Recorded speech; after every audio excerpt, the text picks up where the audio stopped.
This is it. Hello, everybody. SmurfyDan here, and welcome to the very first Thomas Discussions live stream hosted by yours truly, along with some friends. Jimmy Parker, who is a Parker Productions.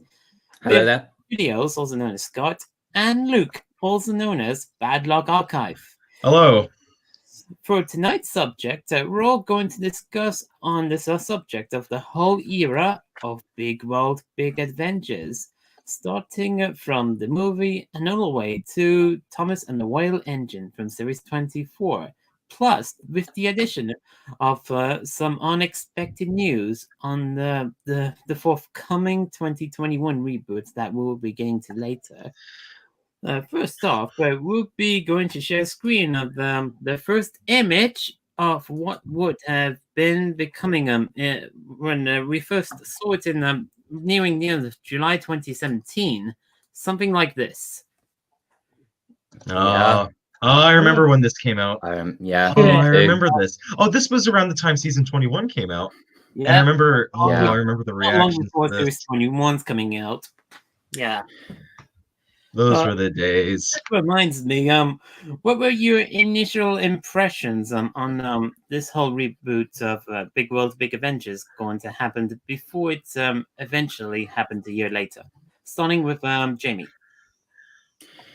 Interestingly, when this image first came public, I remember when by the time Series 21 came to air on Milkshake in the September of that year, 2017, it really tainted I feel it really tainted fans' views of what to expect, because everything we saw from the frenetic, fast-paced action that was introduced in Series 21, as well as the pratfalling nature of the Fat Controller, and the engine movements that were like Chuggington, it was a taster of what to come. Because we just watched Series 21, continuing on from the vibe we got from having watched the Arsdale trilogy from Series 20, and all the great episodes like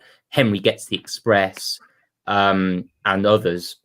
I feel Series 21 would have been met with a lot more positive reception, and we would have been a lot more calmer about letting the changes being introduced. But because we'd suddenly been made aware Thomas is not going to follow the same continuity that had been established in the Brenner era, and that it'll be on a completely different new path, I think it really did make us fearful for what was to come in the future. Certainly that happened for me, but I can't answer for everybody else.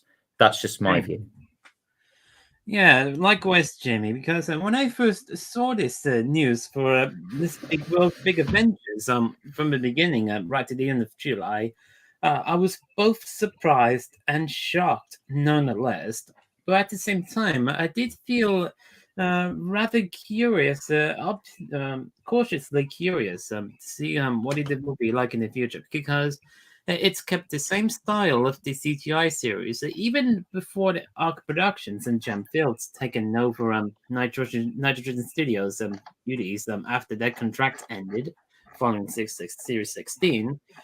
And it wasn't long after the NIPCOM event in October with the showing of the 2 episodes. From what I've heard, I believe it'd be Thomas and the Dragon, and that's one of those episodes. Oh yeah, I remember that. I think it was what Rebecca.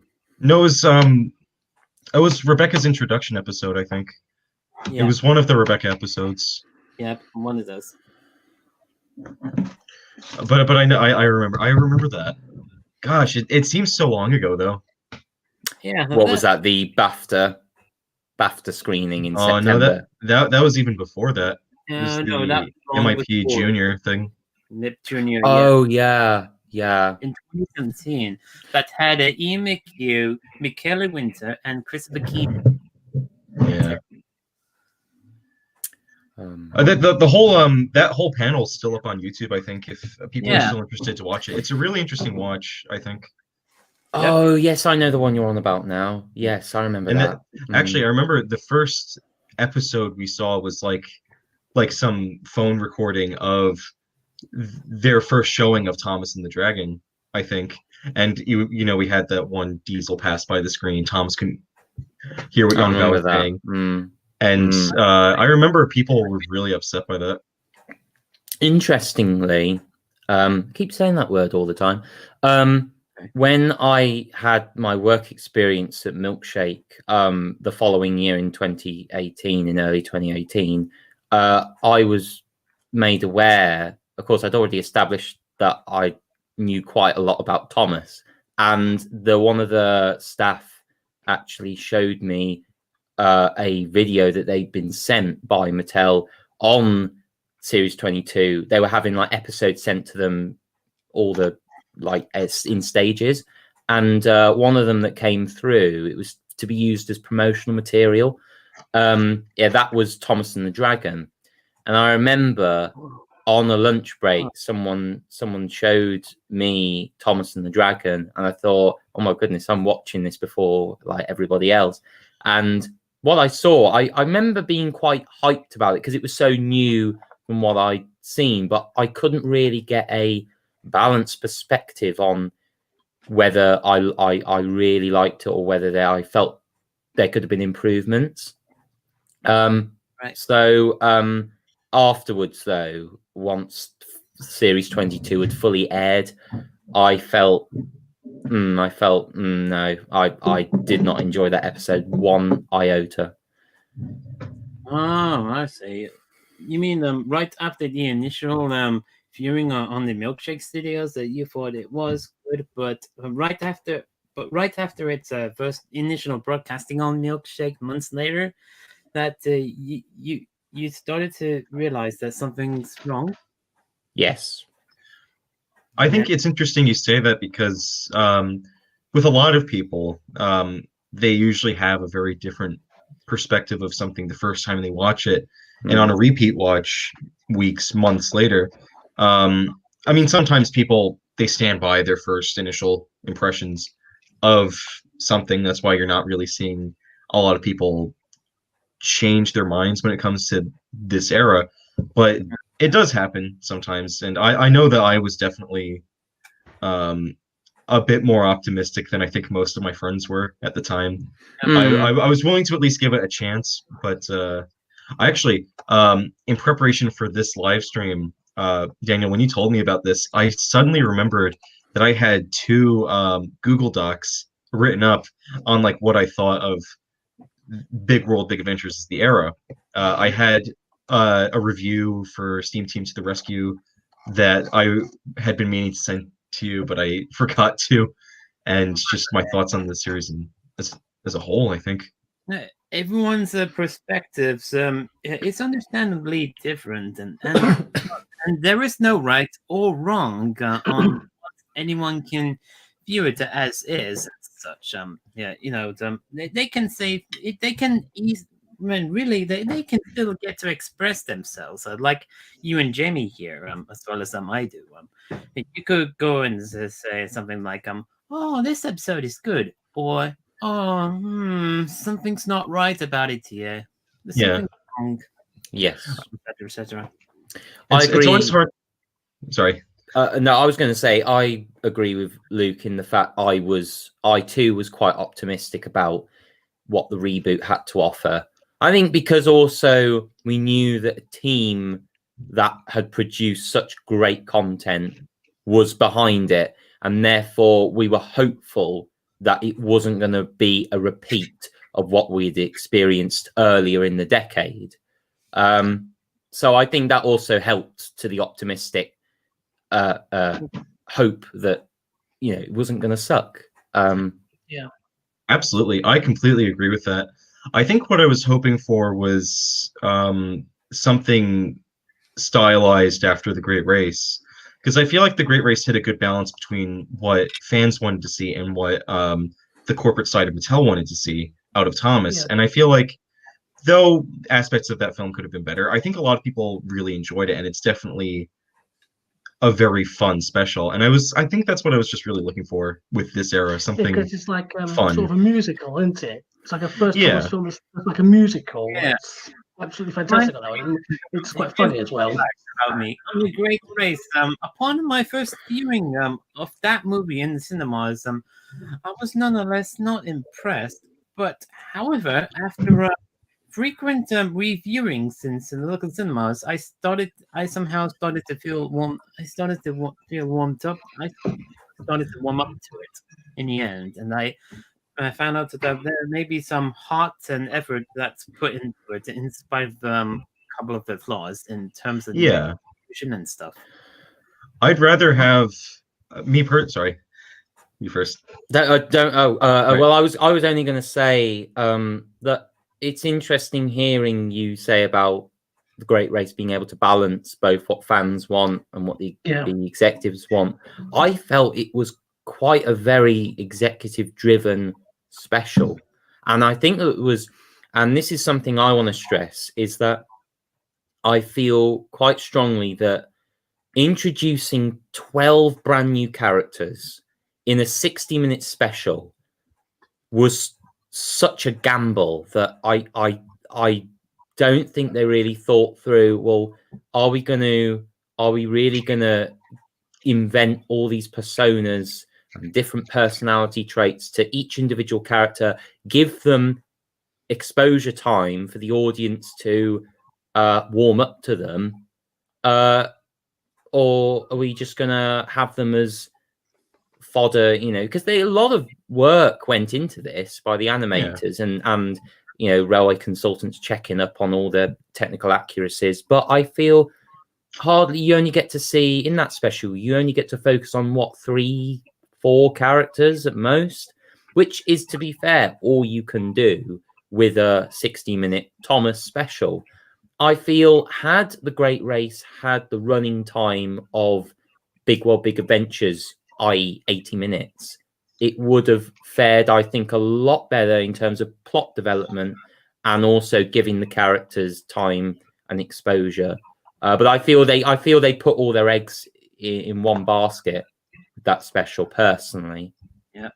That's really interesting that you say that, because when it came to the new characters that the Great Race introduced, I always thought that they felt more like background assets and tools that go into like making up I wouldn't call it fodder, but I'd say it's more like making the event seem more believable. And of course I wasn't expecting them to develop all of the characters or even going into each of them, but I felt like I think even with the characters that they did focus on, there probably could have been more. That was one of the shortcomings, I felt. And this is the poster for the MIP Junior World Premiere for October 2017 that we spoken of earlier. That's a good poster. I like the picture. Looks really good. Yeah, same here. Especially with the top above caption, which says, "See Thomas and his all new series available from fall 2018, 26 11-minute episodes."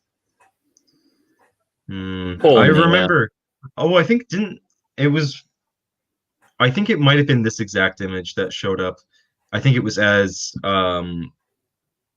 the first batch of season 21 episodes were airing. I think it was the Harvey episode. Oh, I forget what it's called. Stuck in Gear. I think it was the day that episode aired. I think this came out. And that's really well remembered, actually. I wouldn't have remembered that. I remembered it because I woke up at like 6 a.m.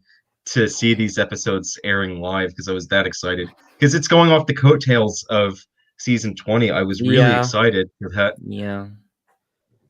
And well, usually I put them on. Sometimes when we miss them, because me and my wife has got Sky. Usually when I pick the kids up from school, I download them before I pick them up, and then because they miss them in the morning, because they get up about 7 or so, it's because we've got to get them ready for school. But every time we come back, before we pick them up, I download the episode each day, And then I say to Connor, we've got another new episode. Let me try again. I said to him, we've got a new episode. Want to watch it? And he went, yes, please. So that's how I get it ready. He sings a song. You know, he loves the Thomas songs and everything, which is good. He sings along sometimes. But sometimes when there's characters he doesn't know, he asks me, who's that orange engine? I said, oh, that's Nia. She's a new character. But he found out about Nia because he saw the film Big World, Big Adventures in the cinema back once or twice. So he actually enjoyed it. What did he think of Nia?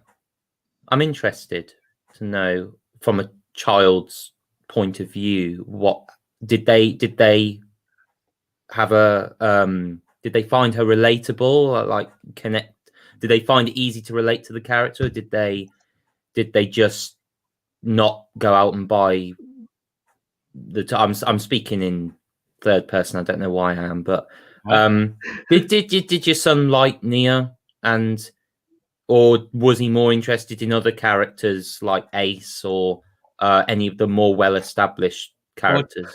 Well, each season he gets interested on the new characters, and but he does love all the other characters. But his most favorite, not Big World, Big Adventures related, but I'll tell you, he loves the miniature engines, Rex, Bert, and Mike. He loves. Oh, that's really good news. I like to hear that. He actually told me they're his most favourites, but I told him I love, apart from the Fat Controller's engines, I love the narrow gauge engines. Scarlet and all that. Yeah.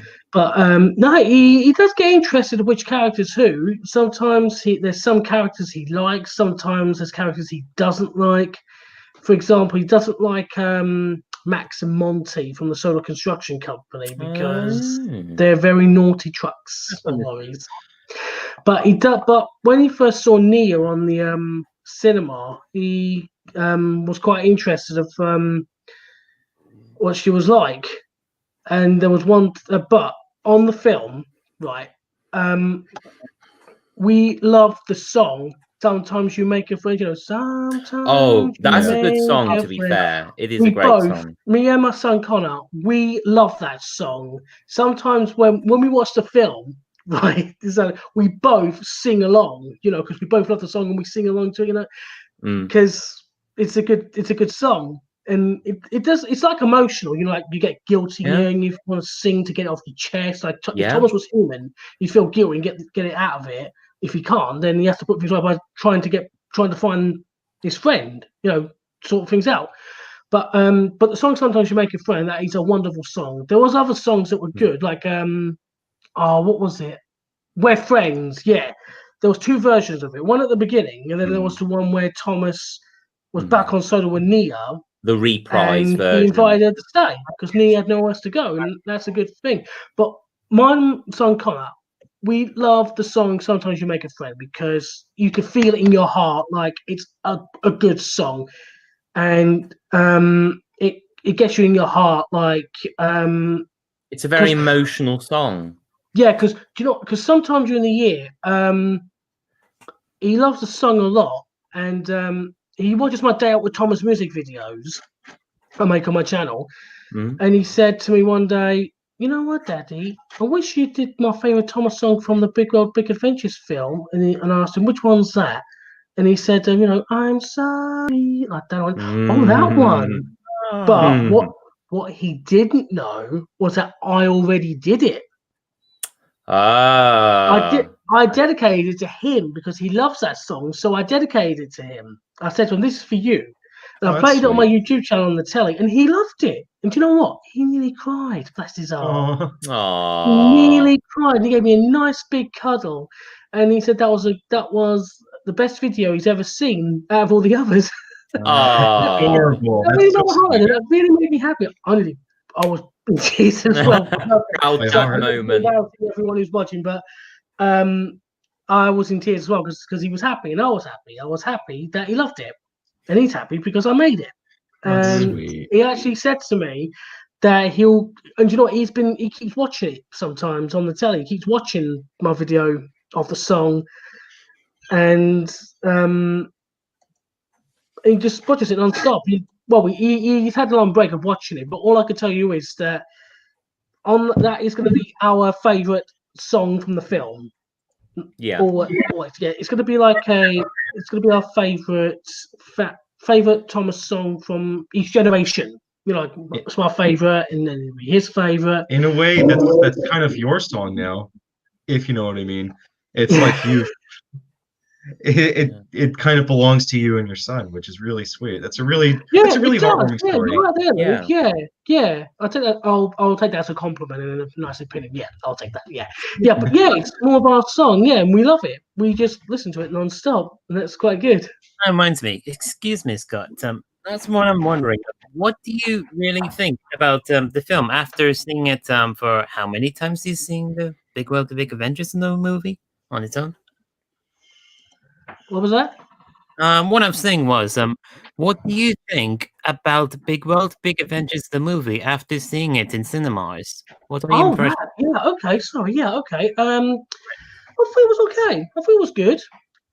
It was really good, yeah. It was a good way to start with Gordon teasing Thomas as usual, but one thing I was quite upset about, no offense to you guys and the viewers who are watching, was no narration. No narrator. Mark Morrigan wasn't on there, but it was really good. The storyline was absolutely fantastic. But one of my favourite parts of the film was when Ace, the racing car, was silly at the beginning. You know, he was doing something dangerous, like jumping over the bridge on the tracks and then head to the road, like when he saw Flying Scotsman. Because when Connor saw it, he said, "Oh, it's Flying Scotsman," and I said to him, "Say it quietly, Connor. We're in the cinema. Otherwise, we'll be in trouble." He didn't know that, but it was. But I think Big World, Big Adventures. I do love it. It's a good film. It's really good, and it's because it will be like on my favorites list, but not the most, not the least, but just between the middle. If you know what I mean. Oh, yeah. Yeah, so we do enjoy that. And it's like I said, my son Connor loves it as well. And that was the first Thomas film, possibly the only Thomas film he saw at the cinema. So he absolutely enjoyed it. And we both loved it. And and like I said, we both loved the song, Sometimes You Make a Friend. And excuse my wife in the background. She always sabotages everything. So there's room for one more, tell her. As I was saying, one good memory for me and Connor is the song Sometimes You Make a Friend. So that's one memory that we will never forget. So Big World, Big Adventures, I do love the movie. Right. For me, that's a very good perspective on how much you enjoy it, how much you enjoy on it. For me, it was one of those fun and road trip movies I've never enjoyed. What? Daniel, you might have to repeat everything you've just said because your internet's gone really funny. I'm not sure if it's because maybe someone isn't wearing headphones and it's like the speakers getting feedback. Yeah, I think someone's getting feedback somewhere. I'm good. But yeah. Oh, I think I know why. If you get something in the background, that's my parents at the front door. They're dropping off some shopping for us. Okay. I'll mute myself, and then once it's done, I'll unmute. So I'll mute now. Okay. That'll help. Getting back to my thoughts on Big World, Big Adventures, the movie.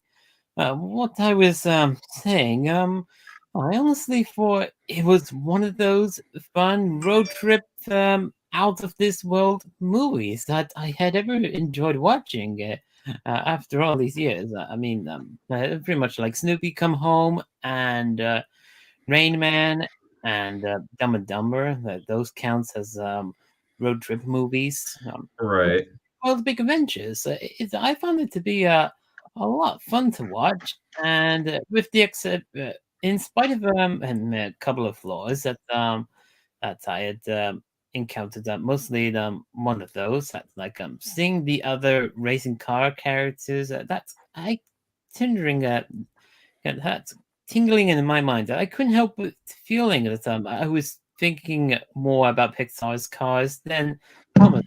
Like, am I watching a Thomas the Tank Engine film? I mean, this is one of those things that kind of reminded me of Cars for some reason. I mean, no wonder people are unfavorably comparing the character of Ace to Lightning McQueen. You know, how free and easy. Yeah.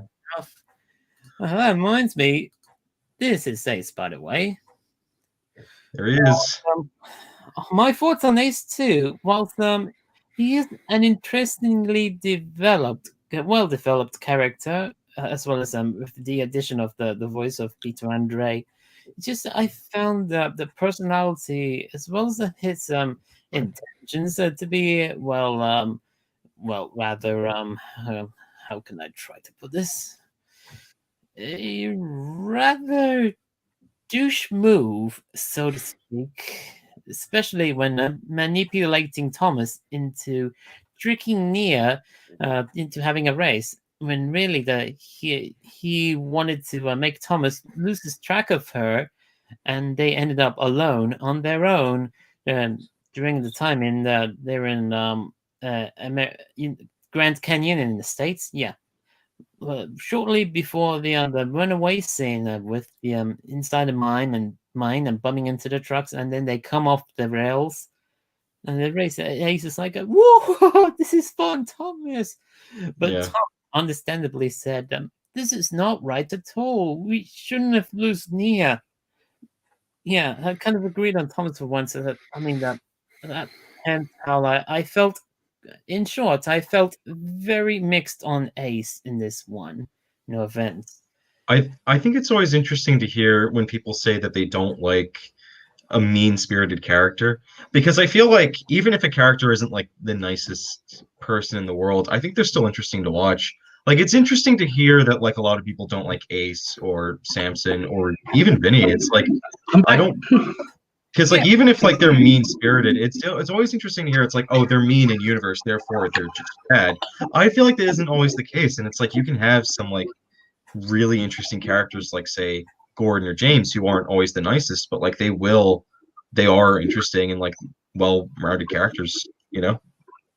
I think it's also because Gordon and James have redeeming features of their own, despite their flaws. Mm-hmm. And I think with Ace's story, he does seem to come across as a bit, very brash and quite, very, very cocky. And there's not at all many points where you feel he gets his comeuppance or he gets his just desserts.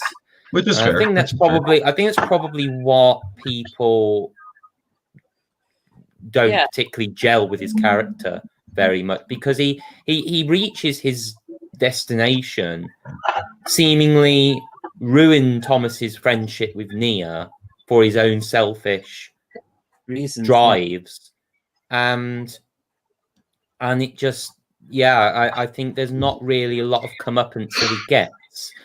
Apart from losing Thomas as a friend, but then he never really appreciated Thomas as a friend to begin with. It was all about Ace and Ace alone.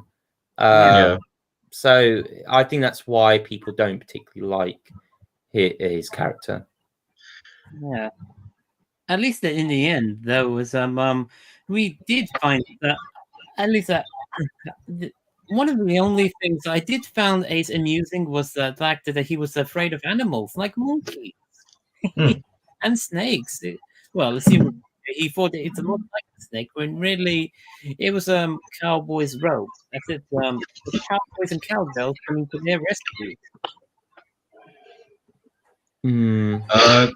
As for the movie, I thought, again, I tried to stay as optimistic as possible in the build-up, because I know that even before the film came out, the months felt like years, and everyone was just relentlessly like, this is going to be bad, this is going to be so bad, I don't even like it, and I haven't seen it yet, this is going to be bad. And then I tried to give it as fair of an opportunity as I could. I watched it, and I was left feeling very unimpressed. I didn't like it, and I'm not gonna like blame people for liking it or disliking it. It's like it's your own opinion. But me personally, it just didn't really sit well with me. I think that's interesting what you said earlier, Daniel, of like it doesn't feel like Thomas. Again, going back to what I said even earlier than that, of like I probably would have accepted like the film as a whole, like take the same story elements, take the same characters and the songs, but I think like format it in a way similar to The Great Race, and how like not only it looked, the way it sounded, and the way the story progressed. I felt like The Great Race, Big World Big Adventures, felt like it was trying to be The Great Race Part 2, if you know what I mean. Yeah. In trying to be a bit, you know, flashier, a bit more off the wall, a bit more crazy, if you know what I mean. And it just didn't quite sit well with me. I will say I did actually appreciate that there wasn't a narrator. I felt like that helped the story, because like in Thomas specials, you'll see that like there is a narrator for like maybe the first act, partway through the second, and then they'll just drop it completely, and maybe he'll come back near the end. Probably not. I felt like this was an interesting experiment with that, and though I understand a narrator is a core like staple for Thomas, it was interesting to see how, you know, with CGI you don't necessarily need one, and I almost wish the series followed that too, because I felt like we didn't need Thomas as the narrator. But we'll get onto that later. There's more of that to come. So, I want to add to your, or I want to comment on your point, Luke, that when you said that Big World Big Adventures felt like The Great Race Part 2, and it's interesting you say that, because I was talking to Ethan Selby Davis, or Two-Faced Art Productions, and he commented that The Great Race felt more like an event rather than a yearly special. And I thought that was really interesting, because I understood slightly what he meant. So do you mean when you say Big World Big Adventures was like The Great Race Part 2, trying to be a bit more flashier and out there, do you feel it's because Big World Big Adventures was trying to be more worldly, bold and impressive in what it could do, so it was almost treated like an event as well as being part of the annual special for that year? it feels like it came under both, because of course like the specials at the time were like an obligation, we have to do the specials, but I feel like in 2016 with The Great Race, it was something to really get excited over. With The Great Race, again, that was coming off of The Adventure Begins and Lost Treasure, so there was a lot of anticipation around that one in particular. I think when it comes to Big World, people were already lowering their expectations quite a lot, and then when you have they were obviously trying to be like, this is it guys, this is like Thomas's soft reboot, this is going to be like the new thing that we're going to try and introduce, come on, it's going to be great, we're going to start with this new film, you can just jump into the series right from here, it's going to be fine. But it also did feel like, you know, the yearly obligation, the special as well. So Big World, it felt like it was trying to be The Great Race. Maybe not Great Race Part 2, but definitely like, we're going to be fun like The Great Race. And I felt like it didn't quite work like that. Well, it's like related to The Great Race, isn't it? Yeah, absolutely. It's quite closely linked with especially the international elements, and also just trying to be a bit more fun. Yeah. Trying to be, you know. Doesn't mean it worked, but it, you know. That reminds me, guys. Luke, those were interesting those were interesting points you've provided on, and that reminds me. I had some observations, mostly on the animation and visuals on the movie and series 22-24. Yeah. Can I quickly just add in a quick point? With when you said the connection between The Great Race and Big World Big Adventures, I personally feel that with Big World Big Adventures, they missed out on an opportunity to hone back to Hero of the Rails, where Thomas's CGI journey first started, because I feel they could have done a really nice overarching story where you have, so obviously in Hero of the Rails at the end, when Hero goes back to Japan or the faraway land, as they that's actually a good film, that one. When Thomas said, maybe I could visit you, when I first watched that special, thought, oh my God, are we actually going to see Thomas in Japan? Like, wow, because Thomas had never left Sodor before, unless if you're discounting series 4. But the when they did the Hero finale bit, I feel obviously Hero came back to Sodor, and I feel if Thomas was to go around the world, maybe there could have been, for Big World Big Adventures, an underlying arc where Thomas feels, oh, I want to visit Hero in his homeland because he always comes to me, but I never go to him. And so then he tries to go to Japan sneakily, like he does in the normal special, try and sneaks onto a boat. But then suddenly the boat gets diverted, maybe due to rough seas. And so Thomas ends up in a completely different country. And then Nia is an engine who he feels he can trust to help him get to Japan. And so the special shows Thomas trying to get to Japan and the journey he makes.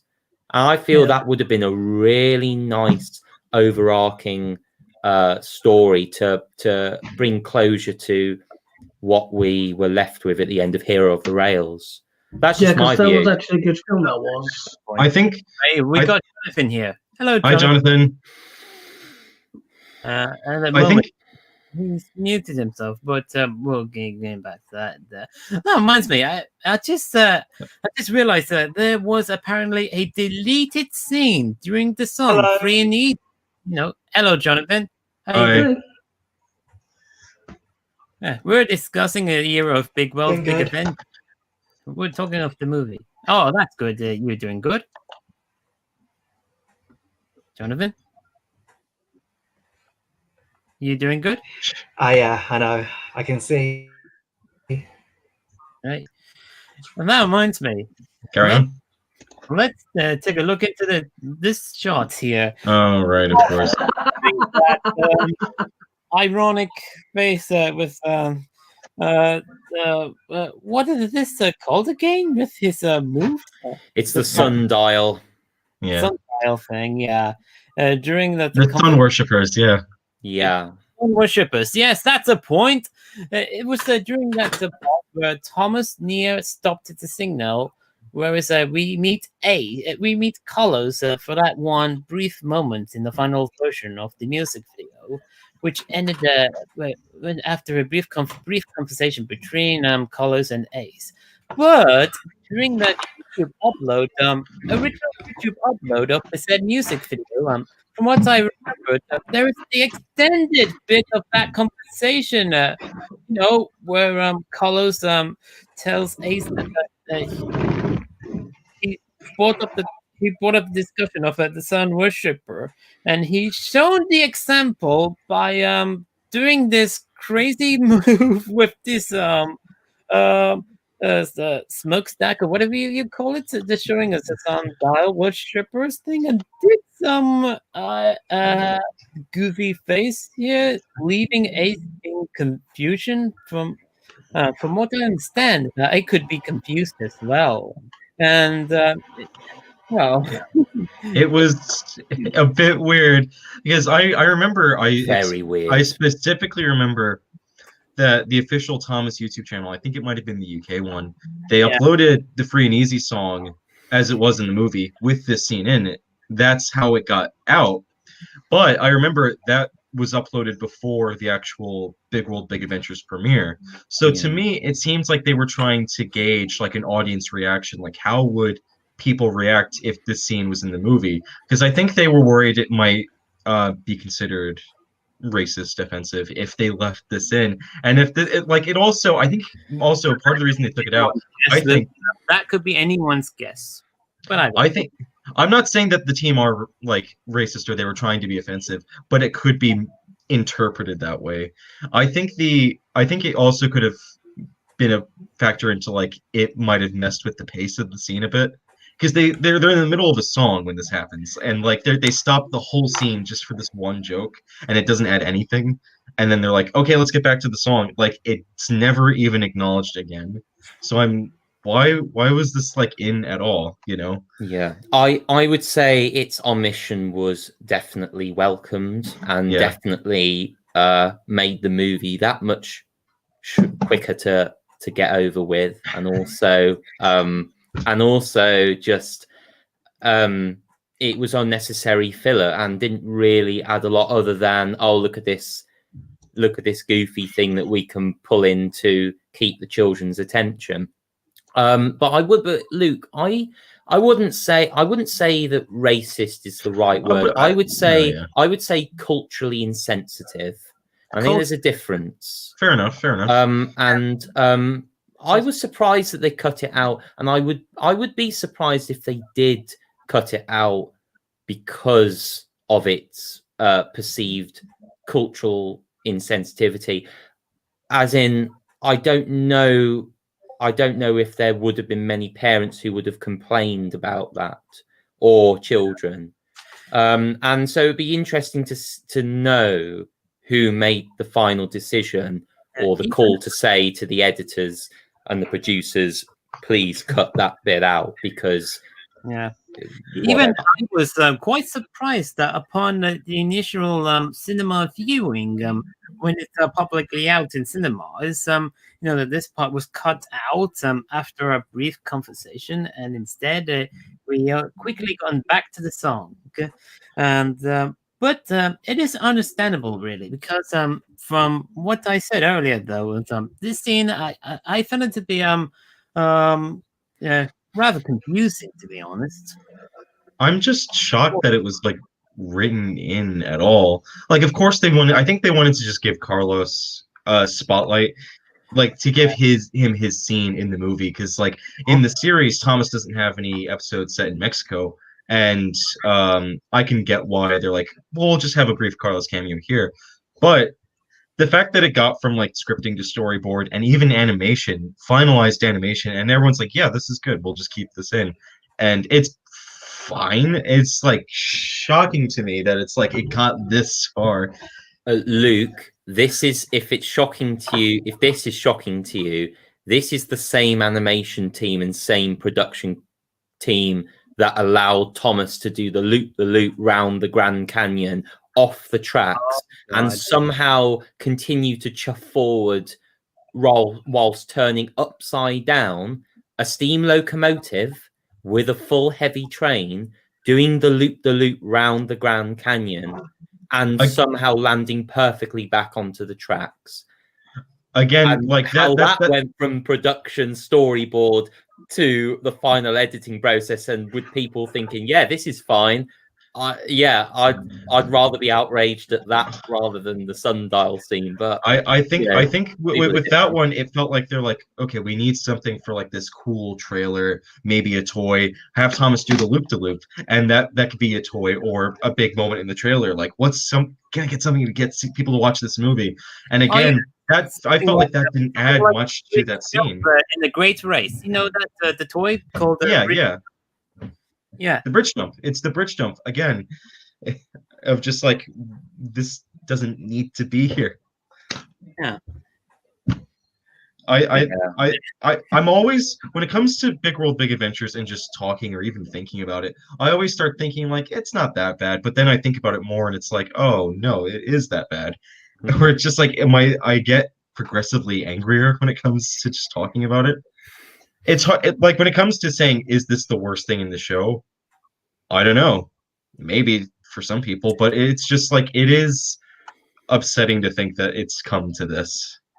For me, I found when I first watched Big World Big Adventures, I watched it in Birmingham at the cinema with Elliot Killick Ward and Ethan Selby Davis, and I wasn't impressed. And I totally with you on that, Luke. And I found it weirdly enough, and I think this is similar to what Sean O'Connor said, I think, on his social media account. He said that as a children's film, Big World, Big Adventures does quite a good job as a standalone children film. If you ignored the Railway series, if you ignored the past continuity of the series, as a standalone children's film that you take your 5-year-old or 3-year-old to see, then you would probably be entertained by what you saw. And I have to agree with that. But so for me, it had some entertainment factor, sort of, just about.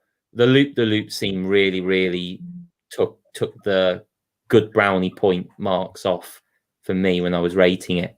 But I found it average. I found if I was to rate it, I would give it a 4 out of 10 or 5 out of 10. I think.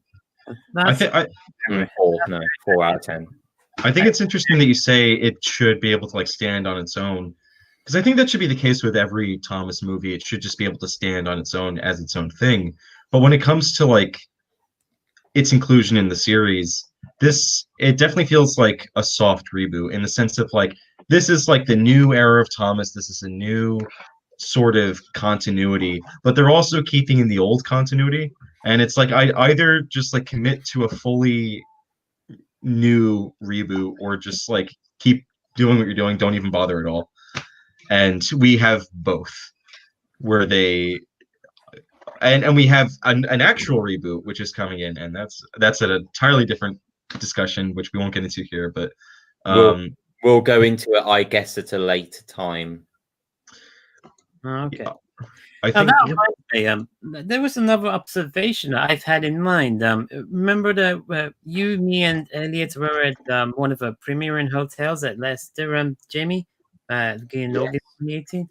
He showed Elliot showed us the examples of animation differences between Series 21 and Big World, Big Adventures, the movie. Remember that? Yes, I think I do. Yes. Yep. Here is the example. This is Series 21 animation. That is also like that in the past series. Series 20. That's the 3 engines gruff, I believe. No, that's actually PA Problems. PA Problems. That's season 20, I think. Series 21. This is Series 21, and this is Big World, Big It's like night and day. It's like night and day. Yeah. They look a bit darker, but just a little bit shinier, if you could tell. Yeah, that is correct, Scott. Yeah. That is absolutely correct. The shininess on the engine's paint, it did look a little too shiny. As much as I didn't like they haven't been that shiny since Series 5. Yeah. As much as I like this style, at the same time, though, after having talked with Jamie and Elliot, that's when I started to feel mixed after I watched an initial broadcast of Series 22 episodes. Yeah. The animation is really interesting that you bring that up, because there's times where it looks, quite decent, where it looks kind of in line with what we've come to expect from Thomas in the Brenner era. But then there are things that are kind of distracting in the sense of like the set design. When it comes to original sets, they look quite nice sometimes. When it comes to original sets, like in the Big World era, it's kind of a mixed bag where it's like they can have some really nice looking sets, and other times it's just like we're gonna have Knapford Yards reskinned 5 times for each country, and it really shows, because it's visually distracting if it's too similar to what we know on Sodor. The recycling of sets is really distracting. What were you going to say, Scott? I interrupted you. Oh, I said there's Sydney in the picture because I like that character. This is there he is. All right. Different. That's from, if I'm not mistaken, no, it can't be Sydney Sings, could it? Yeah, it is Sydney Sings. Yeah, I like that one because that's quite a funny episode. That makes kind of laugh, that one. Oh, look at that! You see the difference here? Yeah. Yes, I do. Yeah. Wait. Let me talk. This is Series 20, and this is Series 22. It looks more brighter on there. I noticed they got rid of the shadows, the dark shadows in everything. The shady bit, why yeah. you're able to see the walls, the station walls in Knapford Station interior. You're able to see the brickwork very clearly, whereas in the art productions animation, it's obviously a lot more realistic and I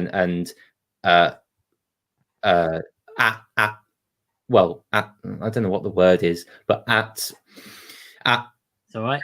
having to play to the laws of physics in terms of where the sun is shining, what shadows are cast, and what light sources are lit up. Whereas I feel with Big World, Big Adventures, they really had to make sure that every dark patch and every shadow and darker shade of things had to be lightened up, but not too lightened so that it would match the shading of those in the sunlight. So that's what I noticed immediately with the difference in animation. I think it's the way the characters move as well. And from like the other Brenner seasons, you'd often see the characters moving, quite a fair bit slower. Their movement feels to match their the character's body weight and type, and it feels you can really feel the weight for some of these characters. Not all the time, but it's still more to an extent. Yeah, because sometimes when you watch the episodes, you see them like move left and right and up and down. They started that since the first time that you see them moving is like there's from Journey Beyond Sodor. They've done that, and ever since they've done that, like when the engines talk, they move. Like they move left and right, up and down, things like that. It's like it's like you're playing with a toy. It's like you're playing with a toy, right? And like you use a hand, you get to move the part without seeing the hand. It's like using that, but they've done it ever since Journey Beyond Sodor, and in my opinion, like let me think of a good opinion. Hold on. But okay, when I first saw that the movement of the engines, I thought it was kind of strange. That's never been done before. Yeah. But now the more I see it, the more I think it's very good. Like it was quite funny because it's like the way you see it's like watching a comedy, if you know what I mean. But in my opinion, the way when the engines move when they speak, I think it's really good in my opinion because it's quite good the way they do it. Sometimes a bit too much. Sometimes they do a bit too much sometimes, but the most funniest bit I've seen engines move when they talk or sing on Big World, Big Adventures, the movies when and Journey Beyond Sodor is when the trucks, the troublesome trucks, they go side to side and all that. But on Big World, Big Adventures in Africa, when they lean out one side, that was funny. Me and Connor laughed at that when we first saw it. Well, I've seen the film with Ross a few times, but I saw it with my son. Me and my family saw it together, and Connor sat next to me. We loved it. But when he saw the trucks lean out, he laughed. He thought it was absolutely funny. And he said, "I hope they don't fall." I said, "No, they won't. Watch this." We're back on the tracks. But it's quite funny though when they do it, and I like it. It's interesting to see how it just started to happen. Like in Journey Beyond Sodor, no one was given any warning that this was going to happen. It was never announced like we're making this new change to Thomas, and the characters are going to be able to gesture. They're able to like move their bodies around. And I think what was really weird about this change was that A, it was never announced, and B, the character models were never built for this. It was like the character models might move side to side if in the Nitrogen era, if like that was just something that would happen with body weight. It was never like they could independently move around. So even in Big Adventures, when it started to happen, characters like Nia, you'd see, I think it was their cylinders would clip through the running board sometimes because it just wasn't, they weren't built for that. I think it was always strange how it was never acknowledged. It was never publicly acknowledged by like the team that made Thomas. It was never like said, we're going to do this thing. Is that okay with you guys? And that was never really like publicly workshopped with the fans, I felt. And if it was just a Journey Beyond Sodor thing, I think a lot of people would be willing to look past it. But I think it continued to happen. And the closest we ever got to having it be acknowledged was I think it was Grudge Match, I think, was that season 23 episode All right, in Brazil. excuse me. Shall we let Jonathan have his saying on the Absolutely. on the? Sorry. I felt that it'd be a right time for Jonathan to have his Absolutely. his perspective. What do you think on the Big World Big Adventures movie, Jonathan? What do you like about it? I mean, what do you think about it? Sorry. What I think of Big World Big Adventures, the movie. Yeah, movie. Yes. Well, Absolutely. when it was first announced, I was honestly quite excited to see the movie myself. Then again, that's No surprise, because you're wearing a Thomas avatar here. it's no surprise. Yeah, it's no surprise because I couldn't see any other reason why, other than the fact that I seen you had a Thomas avatar here. With that said, what do you think about Big World Big Adventures the movie after you've seen it? Hello, Yeah, I find it quite decent, really. decent. Okay, how's decent? Sure, there were a few duds, but still. Okay.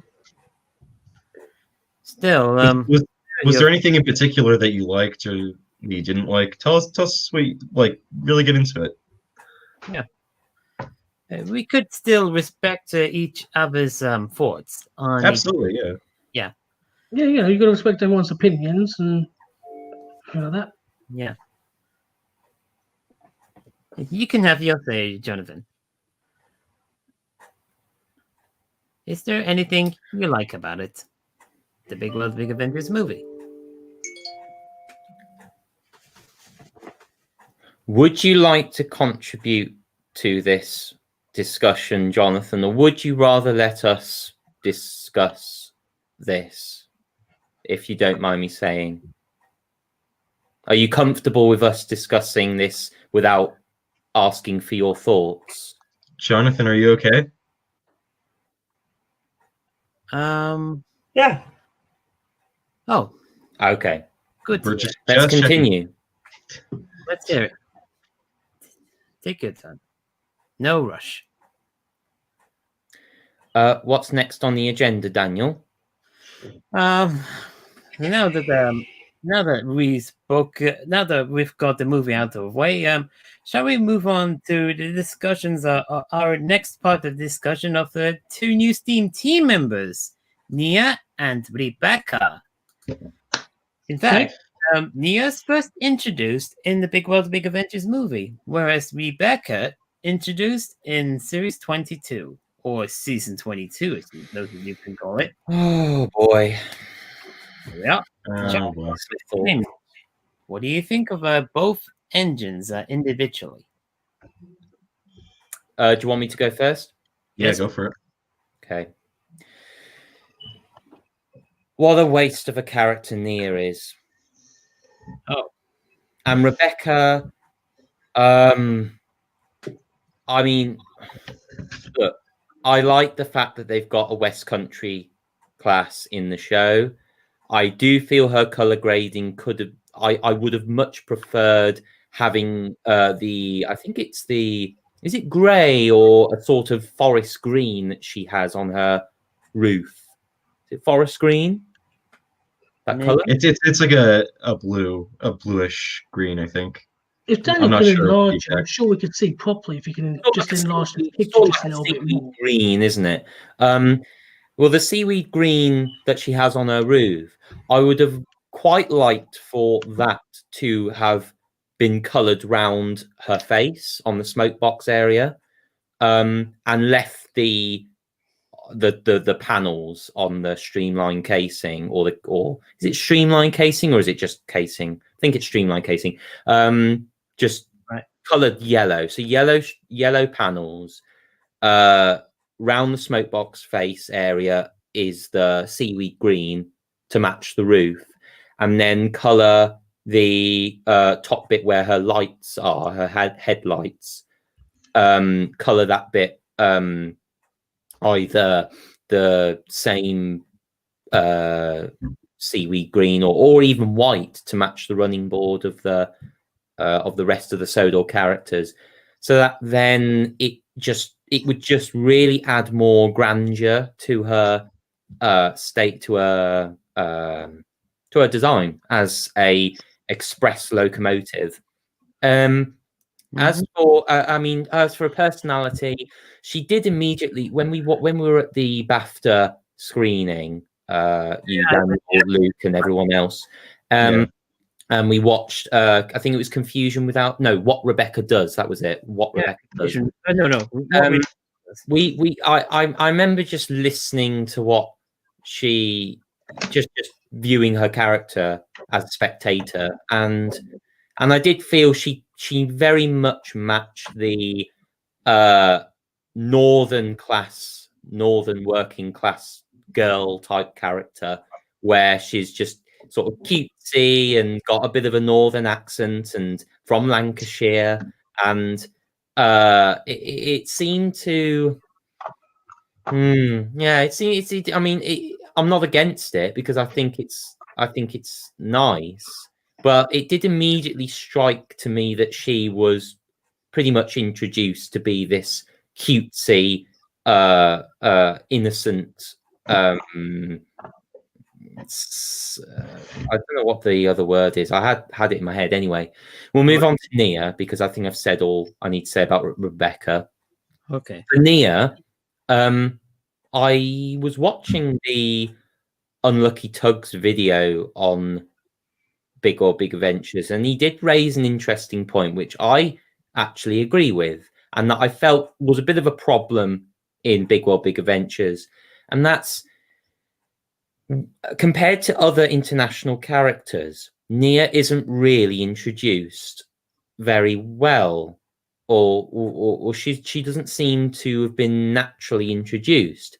It's like she appears. It's because, in fact, that's all her introduction is in the special, is that she's introduced out of nowhere as just an engine on the in the African plains, and Thomas just notices her and then obviously agrees to be helped by her, but we don't really have anything that really makes us want to connect with Nia. They did try and do something with the engine shed being demolished, which Kwaku briefly mentioned, but it's a bit of a blink and you'll miss it type of moment, so it doesn't really stand out as anything important unless if you were really tuned into it. When it's brought up again at the end of the special, you think, okay, they're trying to go with the whole thing of foreign engine has nowhere else to go, and I guess that kind of fits with the sign of the times, because of course 2018 there was a lot of dispute in the real world about refugees and immigrants. So I guess it was trying to educate. They felt that there was somehow some responsibilities that the show needed to do in order to educate people that friends can be from anywhere, and that you should be kind to foreign visitors or people who need a home and can't go back to their own home because it's either been destroyed or it's uninhabitable. And although that's I feel that the idea there could have had some really good potential and could have built Nia's initial appearance to be, maybe she's run down, maybe her controller isn't so caring about her appearance. So she appears very weather-beaten, paint's faded, all that sort of thing. So she's not in a well-maintained place because, of course, her engine shed's been knocked down. Perhaps her railway's gone under, and she's looking for other railways. Hence why Thomas just happens to come across her in the middle of the desert. And if she had been, if she'd been introduced that way, similar to how Hero was introduced, in the fact that Thomas just didn't come across Hero already built and restored and ready to go. Thomas had been introduced to Hero because he was broken down and vulnerable. I think that's what I would have liked to have seen more, is more vulnerability from Nia in Nia's character, because all that was pushed forward in the marketing side was that Nia's clever and Nia's kind and Nia is from Kenya and she's kind and she's from Kenya. Did I say that? Yeah. You just think again. You did raise some. It felt very one note with Nia. Can I have some moment? You did raise some very good points concerning Nia's appearance and characteristics and personality and stuff. I did question her quick debut in the movie. Sorry to interrupt. I just want to wrap up what I just said very, very quickly. Right. I feel that if Nia had expressed this sort of vulnerability, it would have made children relate to her a lot more, and also the fact that she was pretty much replacing Edward anyway, because they needed to gender balance the STEAM team and make it more trendy with the current crowd. Then but if they're just reintroducing what is essentially a female Edward, then that doesn't really scream of much of a positive change. So it kind of backfired, really. And it's a shame, because I think Nia had real potential. Anyway, back to you. Sorry I interrupted you, Jamie. But still, don't worry about it. Don't worry. Yeah, with that said, you did raise some real interesting points concerning how Nia came to be, albeit an abrupt quick debut appearance during her home country, Africa, where Thomas was about to be shunted with lots and lots of trucks, when we started seeing Nia out of nowhere introducing herself. And I'm like, okay, she had a short introduction. That's a little awkward. I don't know. Nia feels very out of place in this show in general, I think. Yeah. I think when it comes to Nia and Rebecca, I think they're designed very poorly. I think for one thing, I'm not really a fan of the red running boards. This is not only a problem that these two characters share, but a lot of this has been a problem since season 18, actually. I agree. With Duncan, it started. Duncan, I was going to mention him. I feel like going past their running boards with Rebecca, I get what they're going for with like the whole sunrise thing that feeds into her personality, but I feel like it makes her stand out, but not in a good way. And the same thing with Nia and like the patterns on her livery. With Rebecca, she really doesn't fit in stylistically, design-wise, with the other main characters at Tip of the Sheds. Like, there was actually a really good redesign that someone made. I think it was by Half-Baked Hex.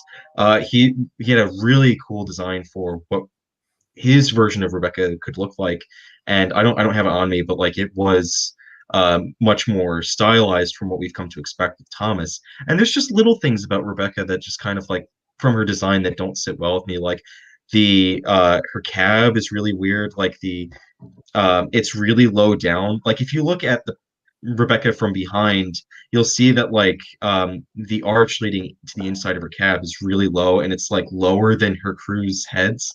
So they'd have to like duck if they want to get inside. Her tender's a bit weird, and like just little things like that. Personality wise, I think Rebecca's great. I think she's got great attributes and good flaws too. I wish they did more with her low self-esteem, because that was only really present in like 1 or 2 episodes. But I think like her willingness to just blindly trust other characters is great. And then you have episodes like Diesel Do Right, which is perfect for Rebecca because you see good and bad qualities of her positive outlook. And I think that's really good because I really enjoyed Diesel Do Right, and I think it's one of the better episodes from this era, and it really works well for both characters. Yeah. As for Nia, it does feel kind of like in the series she's very much one note, like I'm the engine from Africa, and that is my entire personality. Yeah. Because it feels like they really should have done more with her, because she feels too similar to Rebecca in the sense of, yeah, she's nice, but like, and I guess that could look bad for Rebecca too. If they're both just nice engines, then what's the point of having them together at all? Why are they 2 characters, you know? Right. It was also, I understand that there's also a lot of weight on these characters, and I get why a lot of people don't like them, because they are replacing Edward and Henry, you know, 2 of the core characters in Thomas, and that are just fan favorites. Everybody loves Edward and Henry, and to have these 2 new characters come in, it feels, you know, wrong in a way. I think The Unlucky Tug really hit it on the head with his review, and I agree with pretty much everything he says with Nia and Rebecca. I think they definitely could have been integrated into the series a lot better. So yeah. I'll add on to what you've just said about Rebecca. I feel I would have much rather have seen Molly be introduced, reintroduced rather, because the 2 characters are pretty similar, except one is supposedly, one is northern, and one has, you know, sort of long established character, although not by much, obviously, because they dropped her. But I feel the toys for Molly have been around for a while, and I felt they could have utilized her a bit rather than bringing in a new character, which you think, well, children are going to have to try and be reacquainted with new character, with a new character rather than a familiar face. And I feel that Molly would have had the edge because she would have been a familiar face. Kids would have already seen, even if they weren't interested in the brand, and they might have just been passing the toys, they might have seen, oh, a yellow engine. And then if they see them on TV and that the team is doing something with her and that she has a prominent role in the series, I feel that would have benefited benefited the series, and also accommodated the whole gender balance ratio steam team thing. Sorry. I think it's interesting that you bring up Molly, because even though she didn't have much screen time in the show beforehand, I think everyone always says, oh, Rebecca is just the new Molly. And I get where they're coming from, because it's like, they're yellow, yeah. But I mean, the way I see it is that like Rebecca has a very positive outlook on life, whereas Molly seems to be quite, you know, shy, reserved, self-conscious, also very a bit more of a negative outlook on the worst things that could happen. I think even though they are quite different, I think it would have been interesting, because like it would have been interesting to have like, again, that balance between what fans wanted to see and what the show really wants to push.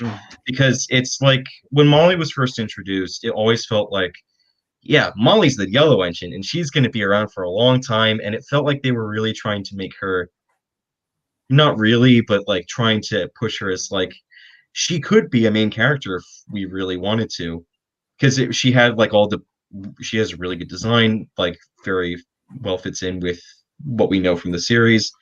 And I think this goes for a lot of like the new series characters of like, I think given the right circumstances, given the right like material to work with, they could be really well fleshed out and really well defined.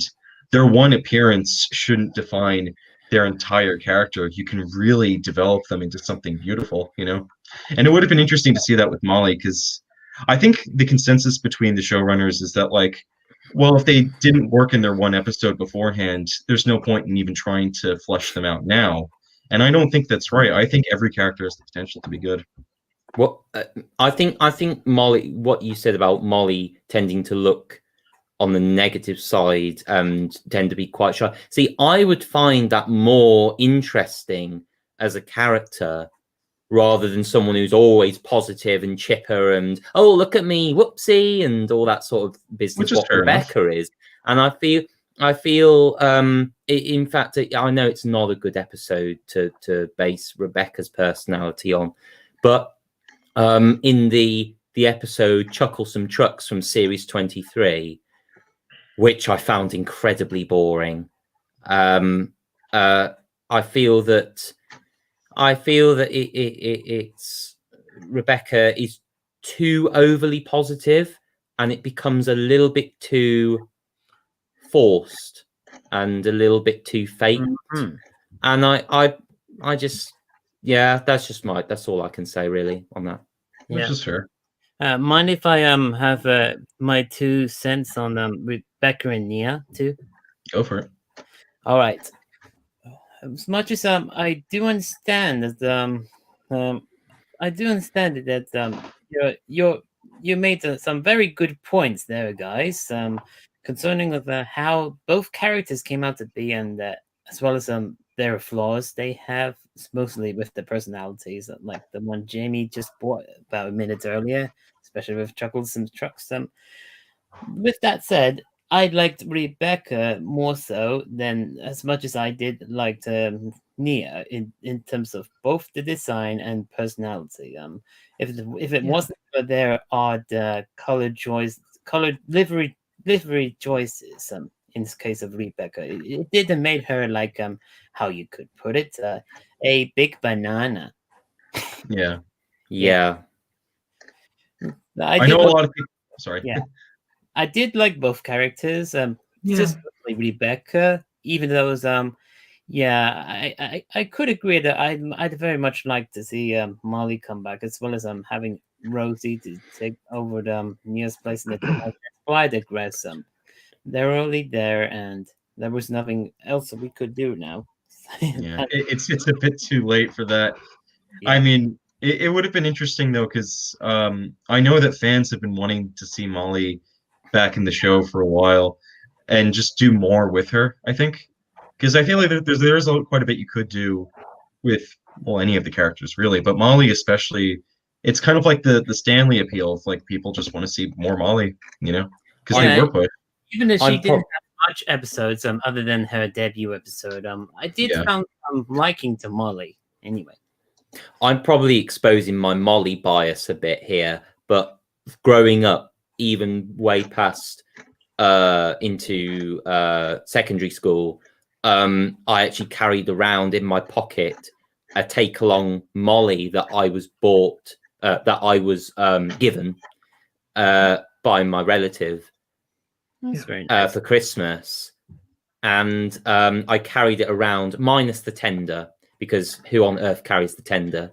And I just carried it around, and it was as my sort of default train that I would just play with in the air and visualize it chuffing through scenes I'd watched from certain episodes, and yeah, I just really liked Molly. So I'm probably exposing my Molly bias there, but I really hope that they would bring her back in the CGI series. But unfortunately, I don't think that will ever happen. So, anyways, we'll move on. We all know that the model of Molly is now in the Thomas Land exhibition at Drea Manor.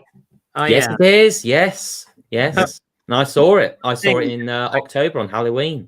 Went with the noticed along videos, one on Thomas' video. Yeah. Can I say something about Nia and Rebecca? What were you? Yeah. Go ahead. Okay. Well, there are quite good characters, in my opinion. Nia is like 50-50 for me. Not too keen on Nia. She's a good character, right, but not quite my favourite. She's a good character, but I kind of like Rebecca though because she's quite funny, you know, with her enthusiasm and her respect for Gordon. You know, when it comes to helping him with the express, especially when she said the same thing what Gordon said to Flying Scotsman. They're about the same size, and that kind of made Gordon's day. Yep. But for Nia, the only thing I liked about Nia is when she supported Gordon on the episode Forever and Ever, I think it was, season 22, when Henry went. Yeah. Yes, it was. Yeah. So when Henry was moving out of Tidmouth Sheds, because Gordon was quite upset, and I felt sorry for him. But Nia supported Gordon, and that's what I like about supporting others, and that's what I like about. But when but one thing I like Rebecca. Oh, let me try that again. One thing I like about Rebecca is that she's funny. She has a good enthusiasm. And one thing that makes me laugh is when she sometimes tries to stop in the right speed, but when she bumped into Winston in the Fat Controller on her first appearance, which one was that one? What Rebecca Confusion. does. Was it Confusion Without Delay? Confusion Without yeah. Delay. That's the That one. would be Confusion Without Yeah. Delay. That was the first appearance, yeah. And I said to myself, "Oh, I bet that's gonna hurt." Yeah. And I said, "Oh, that's gonna leave a mark." But it makes Connor laugh as well because when it comes to like funny crash, not serious crashes, but we call them funny crashes. Sometimes he does laugh when Rebecca did hit Winston by accident and make the Fat Controller hit the deck, if you know what I mean, like make him fall on the other end. But he doesn't laugh that much now because he just watches it now. But in my opinion, I think Rebecca is quite a good character as well. And I do like Nia and Rebecca, but I like Rebecca more than Nia. That's fair. Okay. Those are good points there, Scott. Yeah. Shall we hear Jonathan? I don't think Jonathan's going to Yeah. contribute His to that. Well, mic's still muted. just because it didn't happen the first time around, I'm only trying to help him out here. Yeah. I think we should move on to the next topic. Yeah. Okay, that is fair. Let's all move on to series 22. Yep. Yeah. The episodes. Well, on both sets, Sodor and the World episodes, as well as which are our favorite episodes and what do we like about them, as well as what we found wrong, what went wrong with them as well, in terms mostly with the execution and writing and stuff. So yeah. So with that said, let's move on to our next subject of the discussion, which is series 22. The first thing, so I'll start. There were from one's perspective, after having attended a Bathter place with Jamie and Luke and Elliot, Callum. Yeah, that's what we all went to see it during the first early days in the first couple of days of September. 1st of September 2018. Yeah, that's it. Saturday, September 1st, 2018. We all went to Bathter and see 4 episodes which were let's see, Number One Engine, Forever and Ever, What Rebecca Does, and Banjo. Confusion Without Delay was after Forever and Ever. Yeah, I know. Yes. Those were the episodes I mentioned that were shown in Bathter. Plus, Luke, Banjo and the Bushfire was also shown last. Yeah, which was weird, but yeah. Yeah, well, it was weird in terms of the execution, but at least it did have something for a solid message. Never start wildfires. Oh no, I meant weird to include it in when it wasn't part of the broadcasting order. Oh yeah, you're right. That because well pointed out, because that episode hadn't been broadcasted until several months later during February 2019. Yeah, I did question Milkshake's delayed scheduling of series 22 episodes, 5 to 10 episodes or 15. Well, they aired the first 15 episodes in a row in September, leaving out the remainder of the 26 episodes in the first several months. Like 4 remaining episodes for Christmas in December, like Kangaroo Christmas and Cyclop Thomas, which is for some reason not a Christmas episode. It could have been replaced with Hunt the Truck, but I digress. Thomas's Animal Arc and Hunt the Truck? No, that's aired in May 2019. Let's see. Wait, what else? I forgot. I was going to say that's like a Christmas one. No, I enjoy that one. Christmas, Thomas's Animal Arc. Oh, and Runaway Truck. Runaway Oh Truck. dear. That is a funny one. Can I just give you just a quick opinion on series 22? Okay. Okay. Right. It was okay. The one that I enjoy the episodes when it comes to Sodor mostly, because that they do good episodes there. But ones like Thomas Was Around the World, they are okay. Yeah. But not too keen on them. That's just my honest opinion. But I prefer the episodes with Sodor on because it's like it's how it's supposed to be. If you know what I mean? Yeah, I get it. Sorry, but I just like the Sodor episodes more. And I don't think was there any specials. Steam Team to the Rescue and Steam Team to the Rescue was series 23, and yeah. Okay, I thought. Okay, well, I do enjoy the Sodor episodes, but I know there was like a few Christmas ones. I don't know if Hunt the Truck was series 22. Yes, Hunt the Truck was series 22 with Bill and Ben. Yeah, that is a good Christmas episode, especially when Edward taught Bill and Ben a lesson because he knows how to handle those two. Fun fact: this was the first of 2 series 22 episodes written by none other than our good old friend Michael White, aka White. Yes. Oh, the Engine of Many Colors. Well, that was actually the first episode to air on TV, whilst technically Hunt the Truck was the first that Michael had ever wrote. Yeah, well, I think the Engine with Many Colors was that one of Michael's episodes? Yeah, yes. That has to be one of my top favorite episodes out of all of season 22. The way Michael White wrote it was great. You know, James' dream. It's like sort of flashback to the fastest red engine on Sodor, because on season 21 there was a fastest red engine on Sodor and a shed for Edward. But we also don't know what happened to James until he got back, until he was at the end of a new shed for Edward.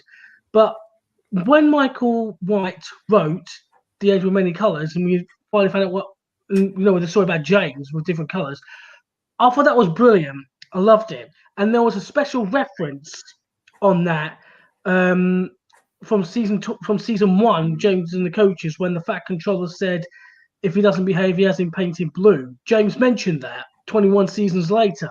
That was a good reference. That was. Yeah.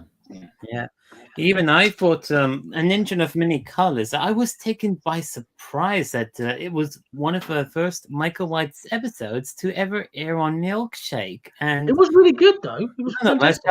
I found a joy. I found a joy out of it for a Sodor episode of 13 Sodor episodes. Like you did say that. I did like them too. I did found a fewer world episodes that I did kind of liked as well. If it wasn't for the execution, well, the only exception, one of those I did kind of liked when it's not. I may be one of the only exceptions for I kind of having some soft spots for Thomas in the Wild, mostly because granted it did not have much action or too much of a runaway themes and crashings and stuff. It was it was nonetheless the harmless and whimsical, as well as slight humorous episode. Let alone it had some highlights of a dream sequence where Thomas meets a big teddy bear who beeps on his nose. I did find it cute and a bit funny out of all the dream sequence. Granted, each dream sequence is in a couple of plenty of episodes. I did found some pretty questionable, like the number one engine in which Thomas flies over the moon, which just has a flight controller space, as well as the one in Donkey, in which the flight controller is the elephant picking up Thomas on his trunk. But those dream sequences, yeah, they're just there. But then again, season 21 is not season 21. Season 22 is one of the weirdest seasons of Thomas to ever exist, and there is a lot of change. Sorry if my audio is a bit echoey now. I'm in my kitchen, and I had some cereal. I was just eating cereal. We guessed if you're eating from a bowl. Yeah. So I want to say that, like, I think hiring Michael White was one of the best decisions they could have ever made. Absolutely. And his episodes are just brilliant. He's a 100% wonderful writer. right. He gets Couldn't agree Thomas, more. and I really appreciate that they just let him do his own thing with these episodes. And there was very little interference with that. When it comes to the rest of the season, the Soder episodes tend to be a little bit better than the international ones. But I felt like this season just felt off to me. I mean, going off from what I said to the movie, it's kind of like my thoughts in that, but in episodic form of like, oh, this is really weird. It was too much at once, I feel. And you have I feel like there are certain episodes that really upset me, and I feel like upset is such a strong word to use, but like the episodes like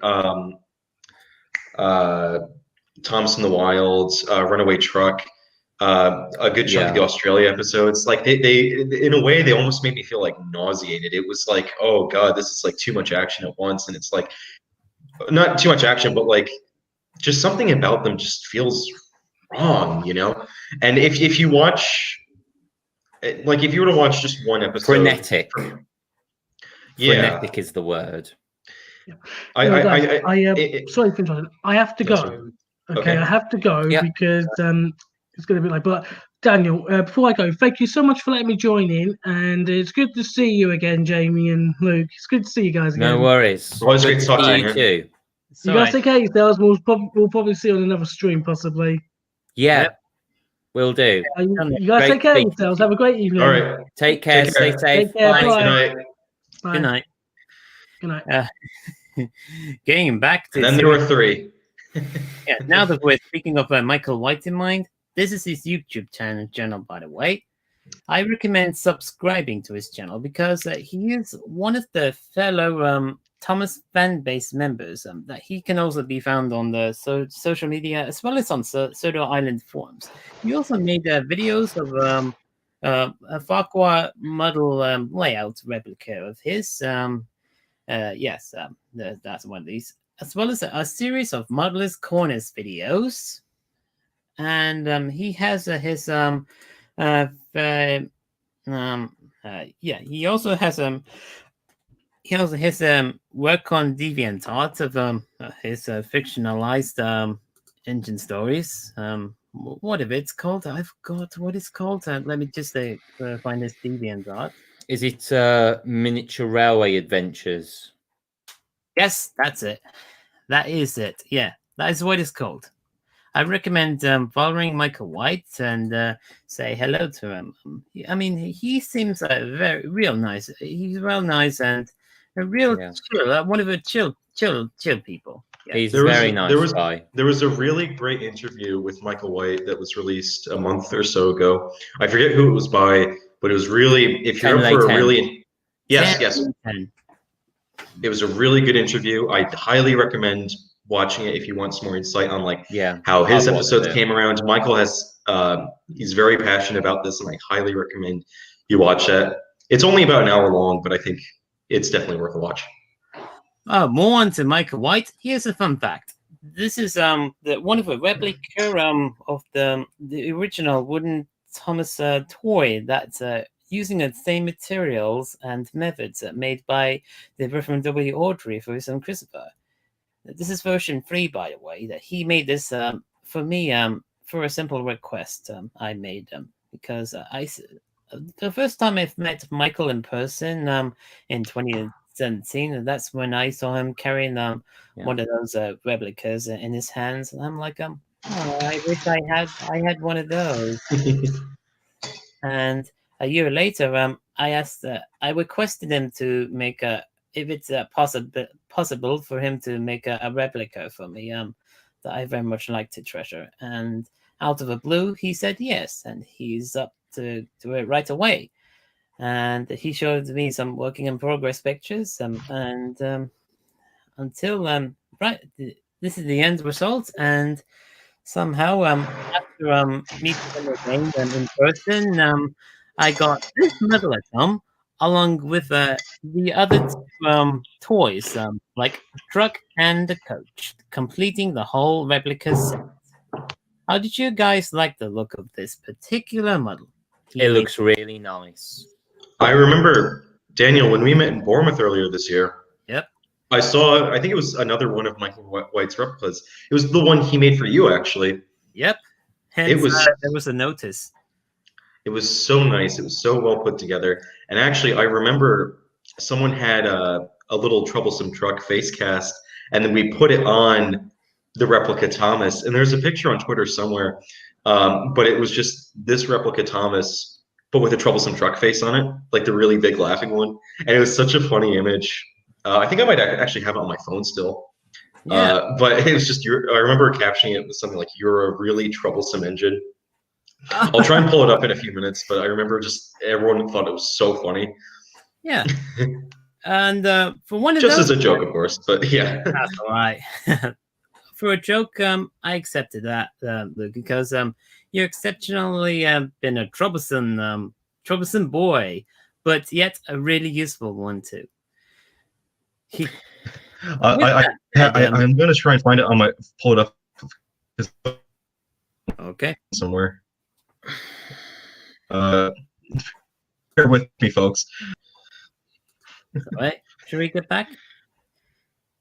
Absolutely. All right.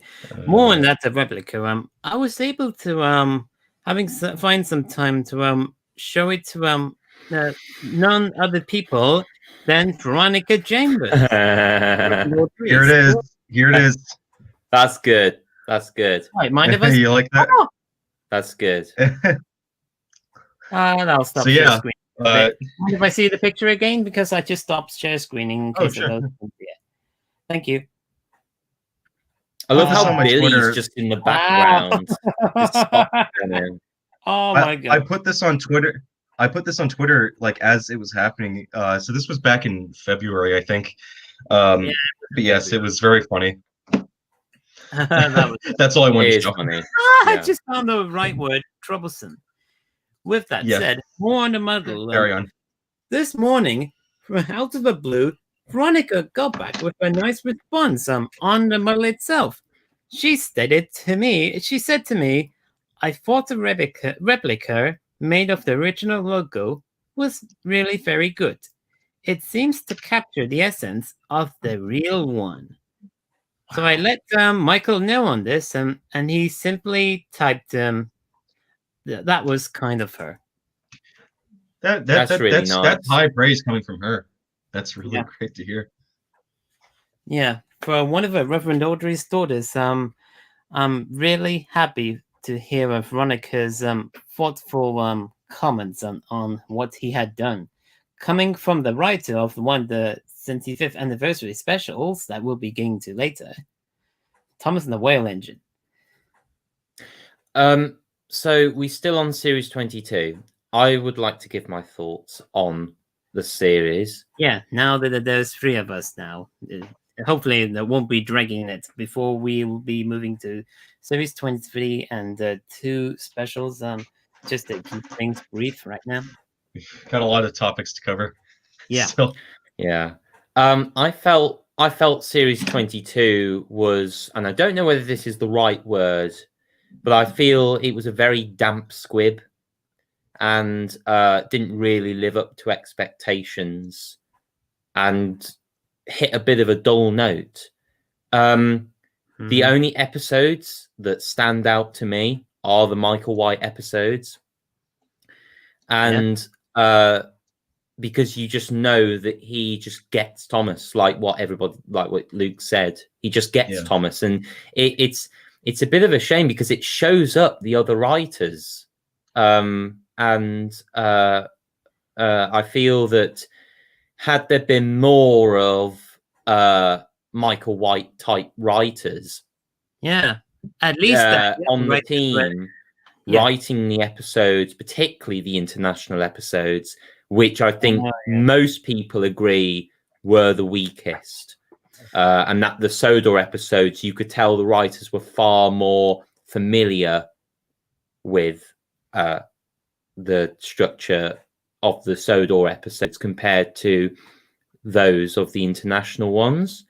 I mean, I can't even remember some of what happened in the China episodes. The Australia ones, a bit better, and I think that was because they had Tim Bain as the writer for most of them. I felt Banjo and the Bushfire as a particular example of the Australian episodes was particular disappointment. Didn't really execute itself very well. But the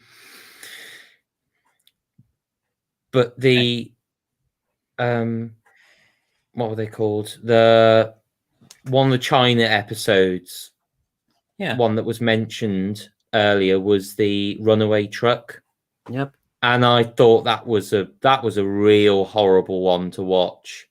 Seeing the truck itself do flip-de-loops and spin and do all sorts of uncharacteristic things that you wouldn't find in Thomas. And Thomas racing down the mountain at like 100 miles per hour, not even derailing off the track. I was very disappointed by what I saw. it's episodes like that, the water wheel, a lot. The water wheel, horrible. The China episodes. Excuse me, guys. Sorry, Here's the thing I'll have to admit that this is one of those episodes, the water wheel, that I really did find to be real weak, mostly with the comical efforts, especially with the wheels rolling away down the hill. That's kind of reminded me much of Steady Eddie, except real seine and not so Thomasy, if you will. I always when it comes to like those episodes, and like at the time there was a fantasy sequence in each episode, and it felt very forced because you'd have like the bamboo Thomas scene, or like the teddy bear scene, or we'll just stop the episode and we'll have Thomas pretend that he's doing that he's saving the truck, that kind of stuff. I felt that with episodes that took place in, say, China or Australia or even India, that there wasn't much landscape variety. I get that they had sets to make for all these countries, and it's like that is a lot, and I get that.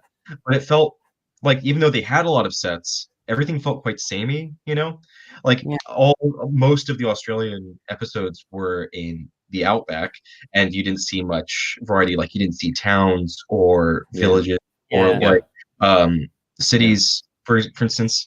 You didn't see like the full diversity of the land. They're different from episode to episode in the whole season, in the sense of like you do get like between one episode from each country, there is variety, sure, but if you were to watch all the Australian episodes in a row, it's like, oh, hang on, this is all quite visually similar, and I bet that a lot of people do watch the episodes that way, of like, okay, I'm gonna marathon through the whole season.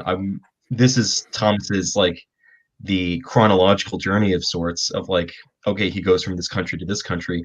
Let's try and watch it in that order, and it all kind of blends together in that way. Of like, it's visually distracting, I think.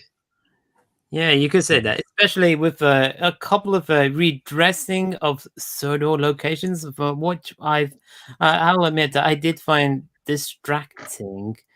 Yeah, especially in some international episodes. There were some places that basically redresses to most pseudo locations.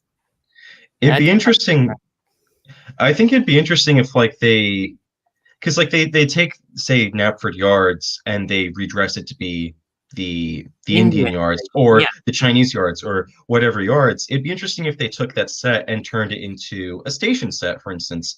You change the context of location so it's not just a shunting yard. You can keep the track layout, but as far as like what it serves its purposes, change that, you know. There was a lot. Oh, sorry, I interrupted you. Oh, it's fine. Carry I was on. going to say, like, the buildings are in the exact same locations and they're all like recolored to an extent, but that still doesn't like change the fact that it's like, this is the same set. This is exactly the same set with minor cosmetic differences, and it's very visually distracting. Yeah, you've only got the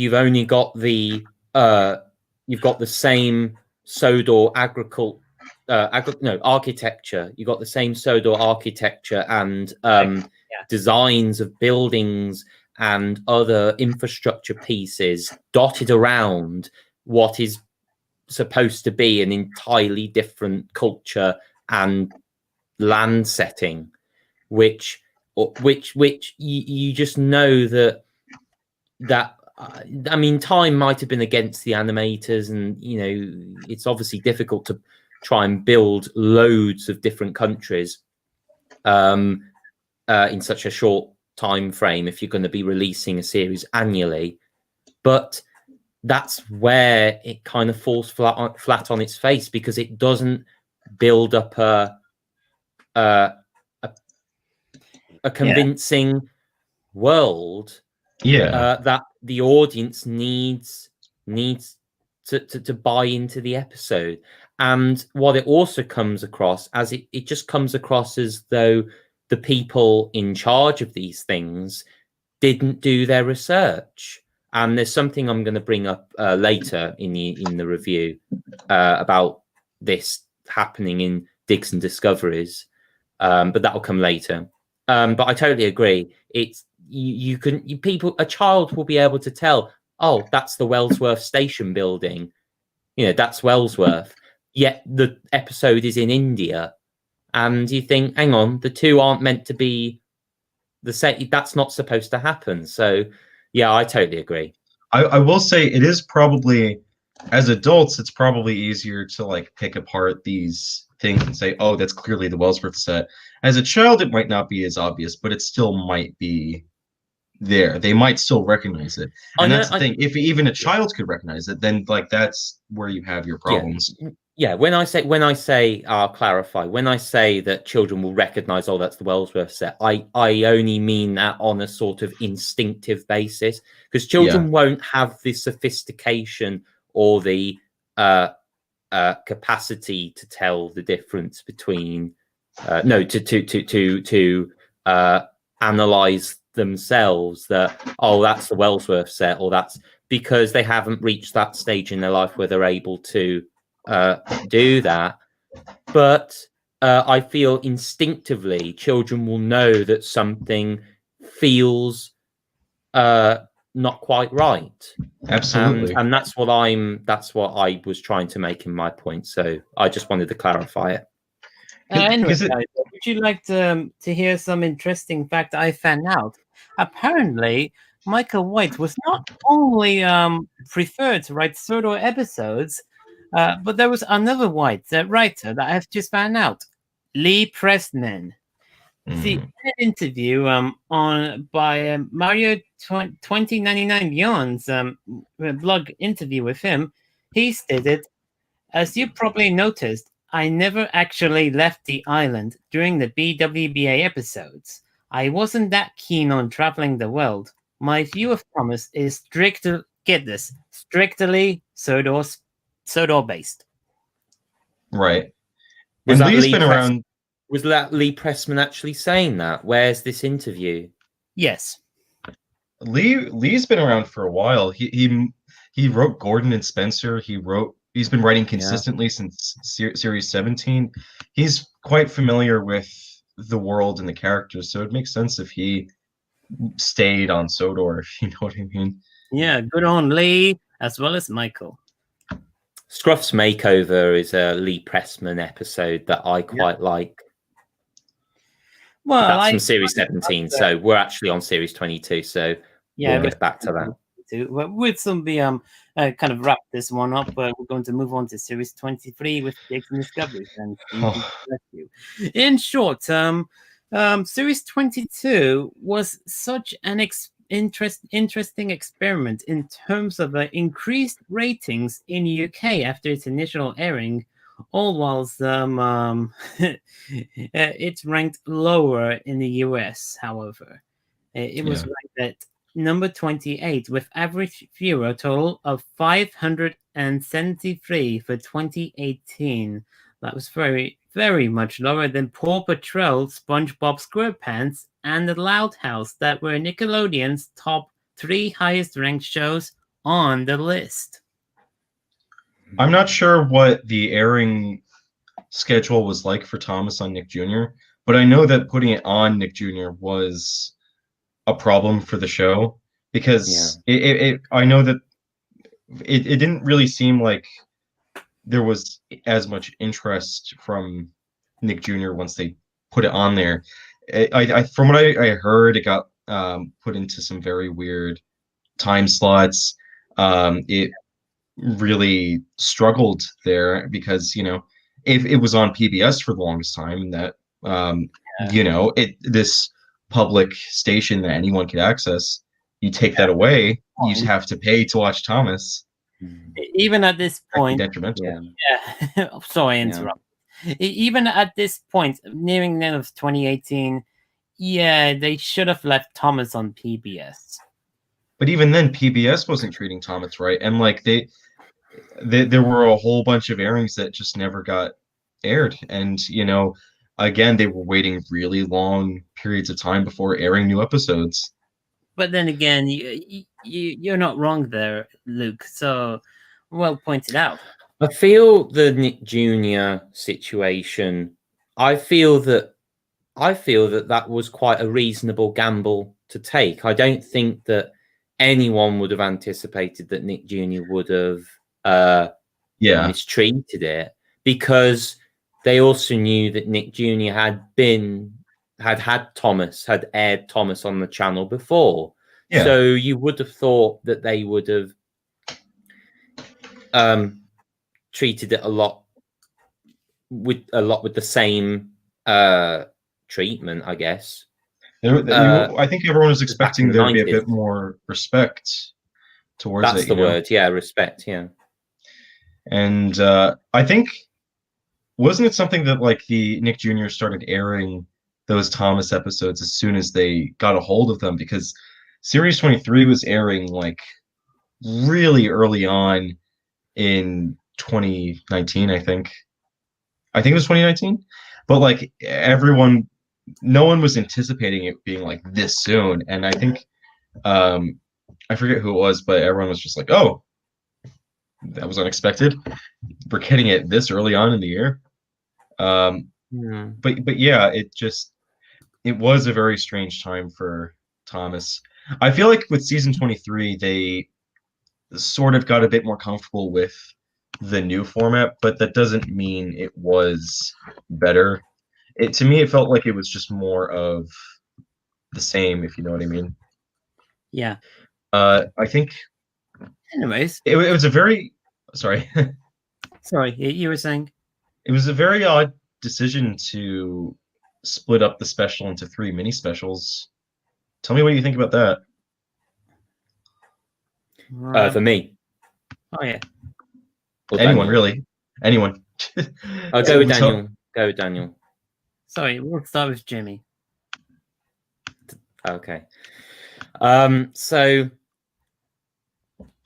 I bought Digs and Discoveries on DVD because I wanted to watch it and find out whether it was good or whether it was bad, whether it was an improvement. Oh, there we go. There's the poster. Yep, there we go. And 23 and Digs and Discoveries and Steam Team to the Rescue, which will be moving on after this, folks. Before I actually go on to Digs and Discoveries, I'll quickly say that it was really nice to finally see the models of the main 8 Steam Team characters be given a few little extra details on their models, which was very nice. And particularly Gordon gaining an express head code, which gives him that authentic express engine Will be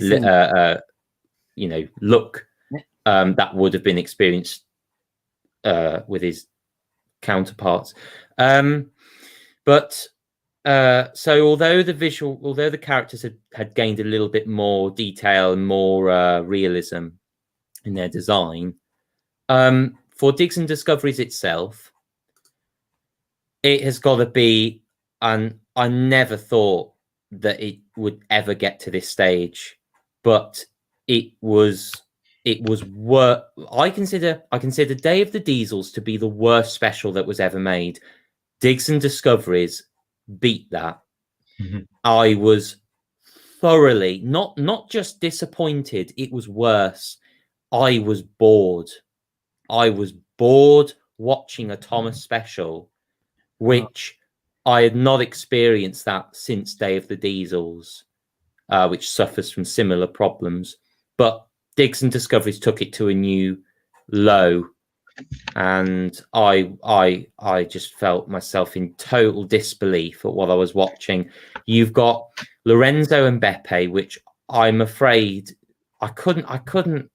There was nothing in the special that made me want to get to know them more, other than that they were operatic and just blasted out operatic notes at any given point with no rhyme or reason. Gina, actually, in credit, Gina was actually the only watchable character that I found. And despite me actually feeling hopeful that the pack, Jack and the Pack, when they actually got sent to Italy, I thought, oh, this is quite an interesting new thing that could well work and is something bold that the series hadn't done, but of course had the capacity to do. I felt they were treated not very well. Like, for instance, when Jack is trying to dig a hole in the ground and they're trying to show that he's obviously having fun, but instead he's just aimlessly chucking sand up in the air like a toddler in a sand pit. And I thought, look, I get that they want the characters to be relatable to the target audience, but you really don't have to go that far because it ends up making it look weird. Why would a front loader just be chucking sand up in the air, which is going to land straight back in the hole it just tried to dig? Why? It just made it a farce. And the whole thing, I can't even remember. I can't even remember what the main conflict was or what the plot was. I was so bored. I just forced myself to watch it, and then thank goodness that on that DVD that there were those 3 episodes from. Did Michael White pen 3 episodes? Actually, I'm one of those. I think that's the Deep Trouble. Yeah, well, you could when you watch those episodes that focused on from series 23 on the pack, you could tell the utter contrast between the quality you saw in Digs and Discoveries compared with the quality seen in series 23. Those pack episodes in particular, and the Michael White episode just trumped it. You just thought, is it me? You thought, am I actually am I just not getting something that the target audience is seeing? But when you watched Michael White's episode, you just thought, no, the main episode of the main Dixon Discoveries feature was just awful. And yeah, I consider it to be the worst thing that's ever been made. And I'm that's just my opinion. That's understandable because it wasn't long after I've seen the Dixon Discoveries on DVDs. Following the time I went to the VIP premiere and the Drayton Matter. That's when I started to realize something's not so right about the Big World, Big Adventures era. The execution on how the stories turned out, mostly in Series 23 in this case. The pacing is not so great. The dream sequences were zanier than ever and get a little awkwardly silly at times. For one prime example, had to be, get this, Panicky Percy. And whilst right. Oh, God. I did take a liking to its message, it's just the execution. I can easily agree that the execution, for one thing, that was just awful. I think Daniel, I remember not the premiere, but I remember seeing Dixon Discoveries at Drayton Manor, and you actually asked me to write a review for your blog.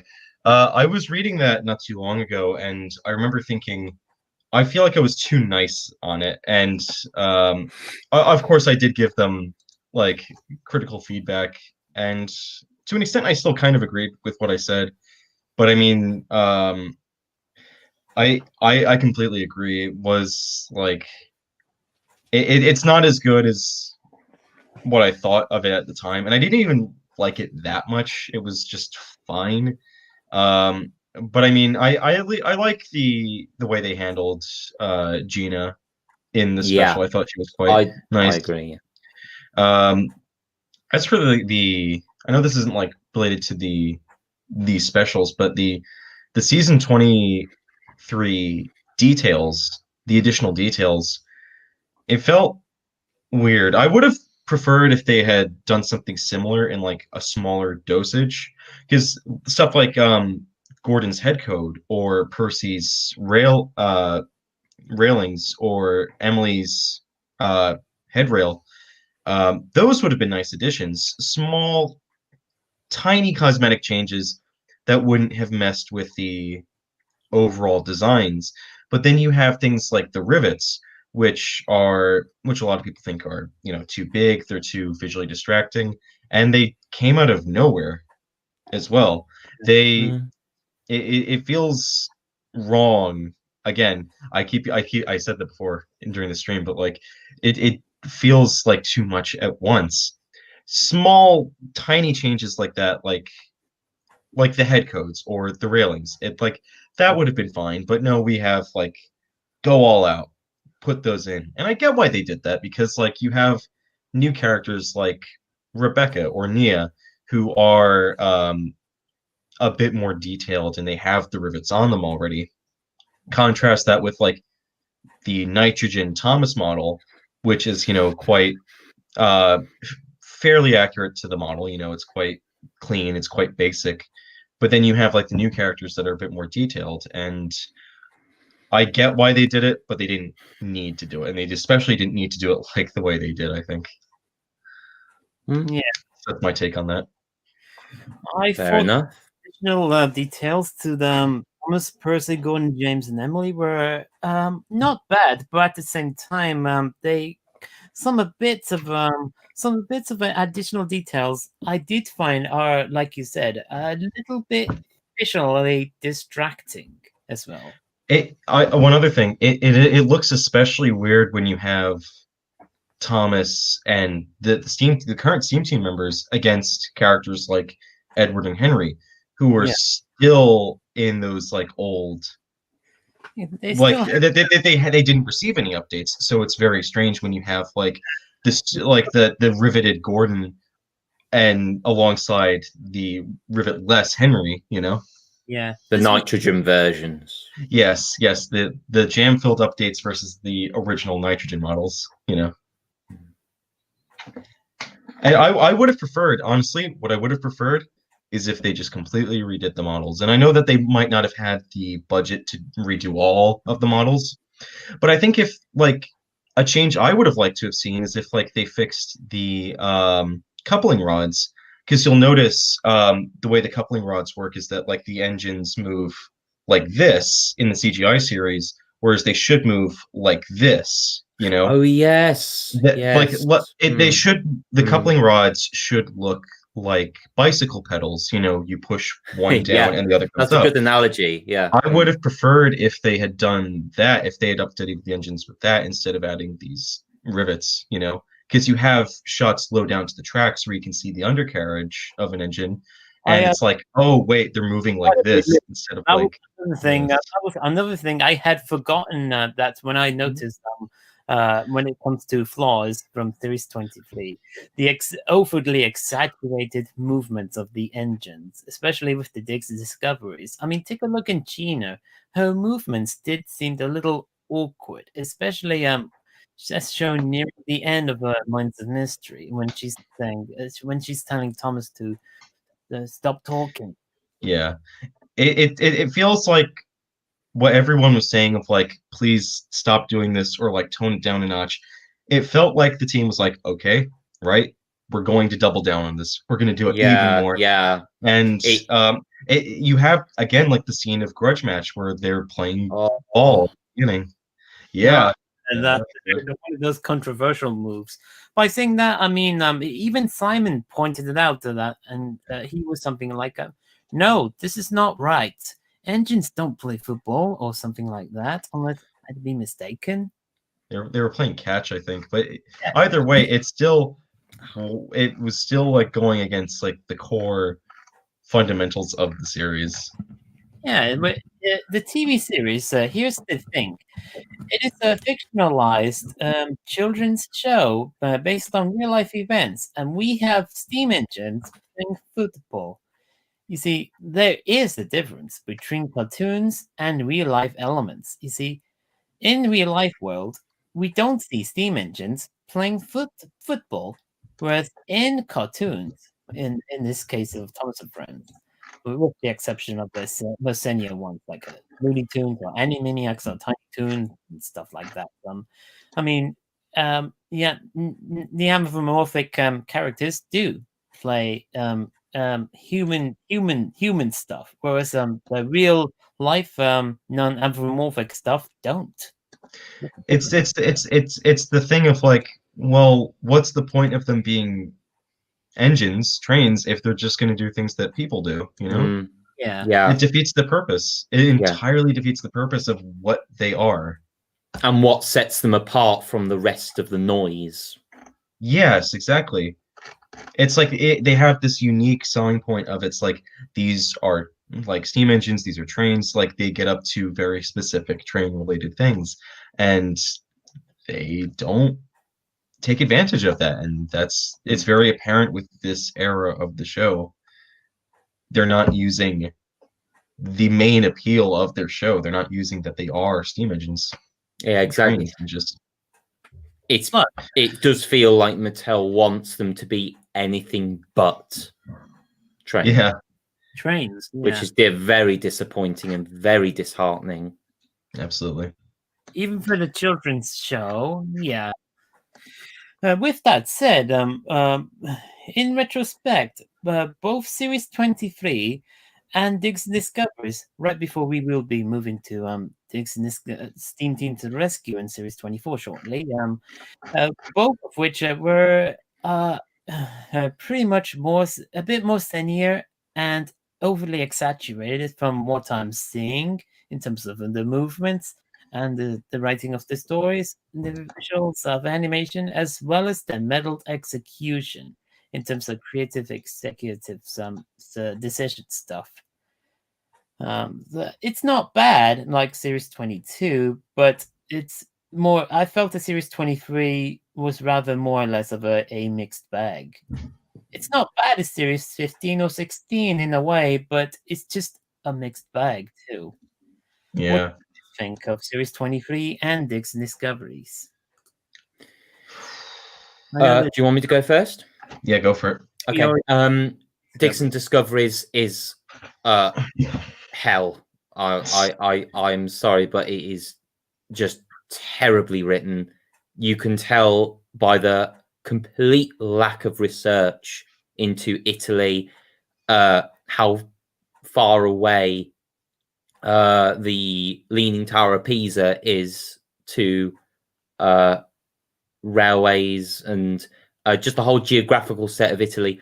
In the script, it just didn't feel like it had been properly researched and written, which was completely disappointing.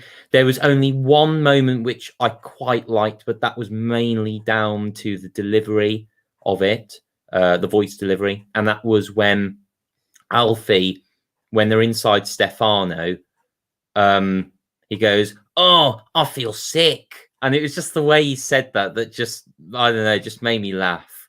As for Stefano, God, it was really the, what's it called? Not the epitome, the blooming, yeah, it was just the epitome of knowing that, yeah, they're just trying to invent wild toys so that then they can just sell it as merchandise without thinking, well, does this look believable, and is this something that you could see out in the ocean? Because, yeah, you know, not everything has to be realistic. You know, you can have a bit of creative license to do things. I just felt Stefano was a real big creative license step too far, and I just didn't appreciate his inclusion in the special. Gina is the only thing that I remember and quite liked in her personality and her persona. As for series 23, I liked Heart of Gold.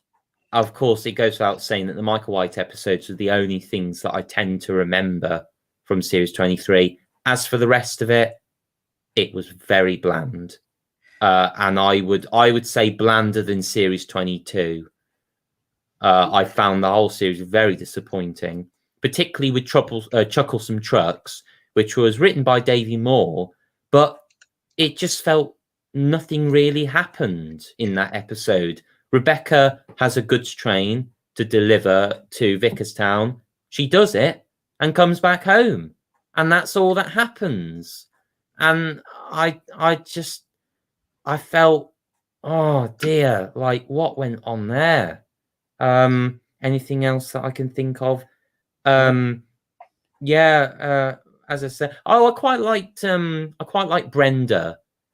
I thought Brenda was a really nice addition to the pack, and I definitely think that Miss Jenny was handled very well, and it was really great to see her back in the series. Yeah, even in that, written by Becky Overton and Michael White. Miss Jenny's very good.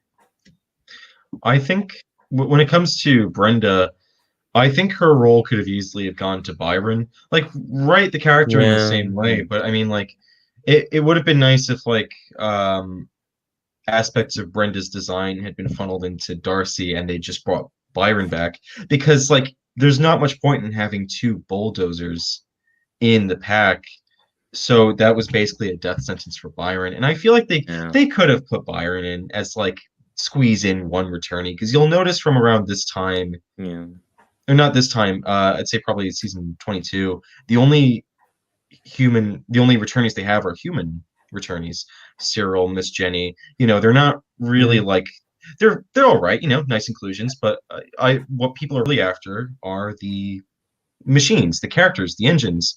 That's what people were really hoping for, and considering how minor Cyril and Miss Jenny were, how little of a role they had, you know, it's kind of a shame that, like, we didn't get any proper returnees, if you know what I mean.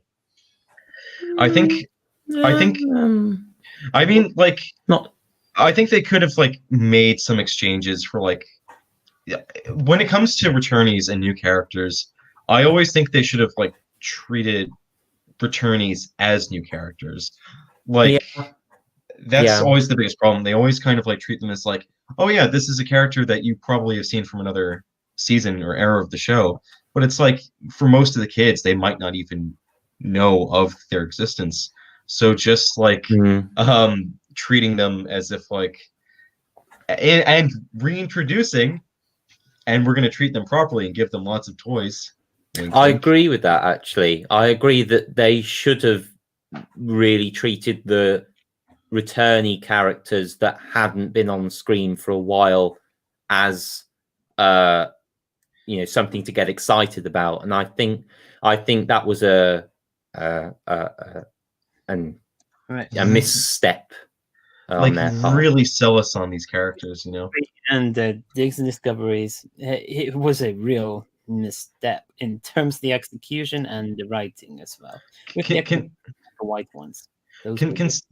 Considering like the only returnees were human characters, it would have been nice if like it had been Molly instead of Rebecca or Byron instead of Brenda, little things like that might have sold people on this whole era a bit more had there been more returnees. That's something that I also wanted to just quickly add.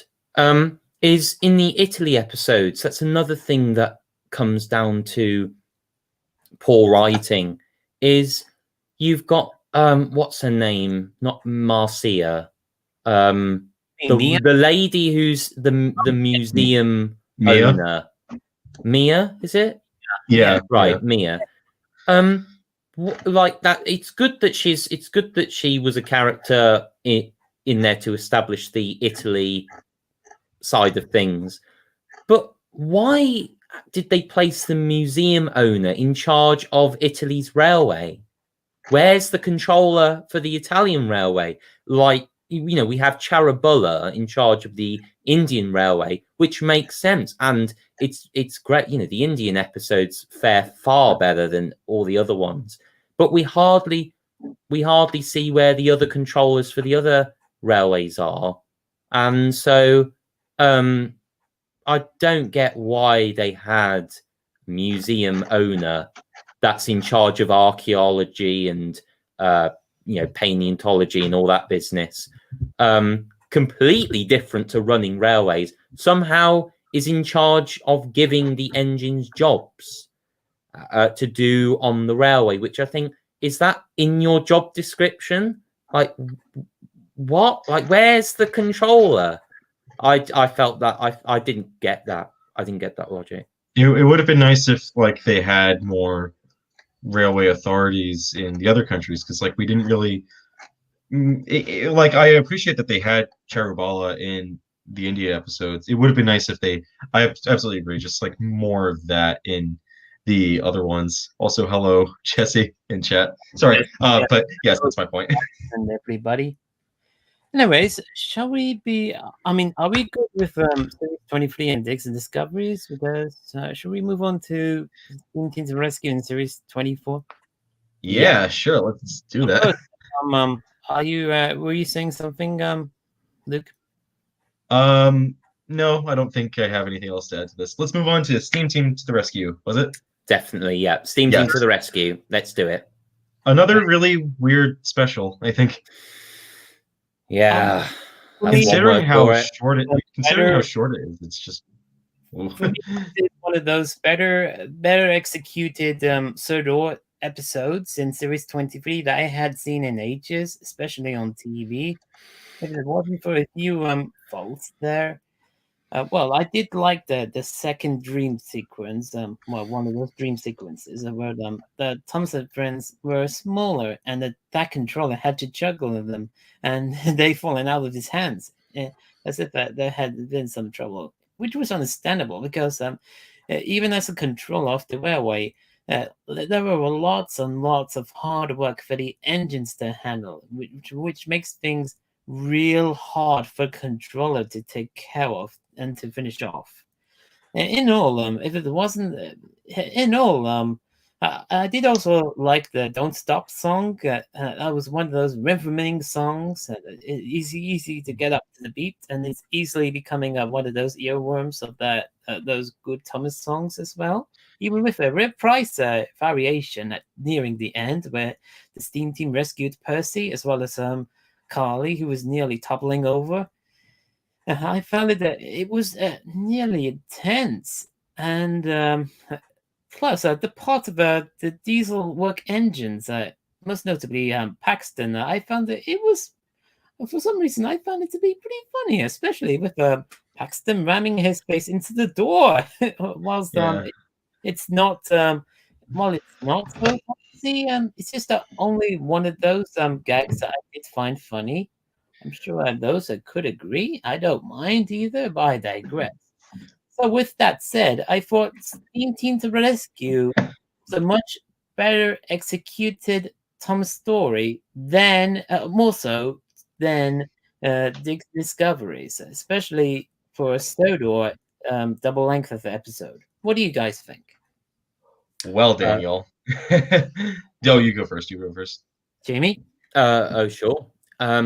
When you say better executed stories, I would say only by a grain of sand is it better.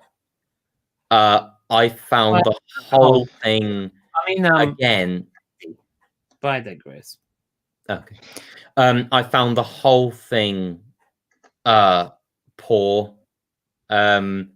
In terms of, there was one thing that immediately bugged me a little bit was when Harold is flying in the beginning and he's speaking out loud and going, "There's Salty and Porter working in the yard," out loud to himself. And I think, what are you doing? Like, who are you talking to? Like, I felt this is also where I really felt the narrator was sorely missed here. I have been missing the narrator such a lot throughout this whole Big Adventures era. And this is one of those times where I felt, I wish the narrator was present to guide the viewer into what was happening and giving a more Thomasy storybook feel. Anyway, moving on. So that was a bit of a bug. Later on, when the story goes, I will agree that the "Don't Stop" song is catchy, and it is a song which you can't help but listen to, and you think, oh no, this is an all right song. It's enjoyable. But I felt the whole, because I'm trying to go off my memory what actually happens in this. It encapsulated everything that I didn't like about Series 23, and I go for the whole physics aspect and engine characters moving their bodies wildly like Chuggington style. With Salty, when what was it that causes him to be knocked off the rails and into the sea? I forget what happened, how he derailed. Can anyone remember? He got knocked by Cranky or Carly's load, I think. Then he slipped on oil and he was spinning around, and then he landed in the sea and was just able to sit there for maybe a couple hours. That is something when I saw Salty just being spun around like a blooming, just in total, totally against the laws of physics. And it's just the fact it's not even that, actually. It's not even that. It's just, it looked ridiculous. Wow. And no child is going to think, oh yeah, because he spins around the first time. And then as soon as he completes one revolution, the second revolution, he spins faster. And then the other one spins faster again. And I'm like, that's not believable at all. They try to justify this by putting oil on the ground, but even then, that's still not enough. That's still not enough. You think these trains weigh tons, and if anybody knows what a ton weighs like, it's very, very, very heavy. It's a lot. So these weigh several tons, and No surprise. to see it being spun around like it's a blooming toy, I felt completely didn't do the special any justice whatsoever, and made it look ridiculous. And other thoughts on it. I felt the whole setup of the steam team having to, like, the diesels being put out of action, I wasn't quite sold on it. I think that's just, again, just down to the writing, just feeling like it wasn't up to that same quality we experienced in previous seasons. And one thing I wanted to also mention was what bugged me was the dock scene when Percy is trying to move all the crates, and you see these crates stacked up like blooming Jenga, and I think nobody would have allowed it. Looked ridiculous. That's the thing. It's not the fact that, like, oh, it wouldn't have happened on a real railway. Like, I'm not bothered about that. It's the fact whether it looks believable and convincing. And it didn't look convincing. It just looked ridiculous. You see these massive crates piled on top of each other like Jenga blocks, wobbling about almost. And you think that's a health and any child will know that would not. Surely that would not be. But just not sensible, really, and just not. You think these are dock workers. These are railway operators overseeing a railway site, a railway yard, and they are somehow okay with letting these crates be stacked up to a ridiculous and unsafe height. I felt was very, very bad, and forced. It contrived. That's the word. Everything about that felt contrived, like it had to happen for the plot. So let's just ram it through.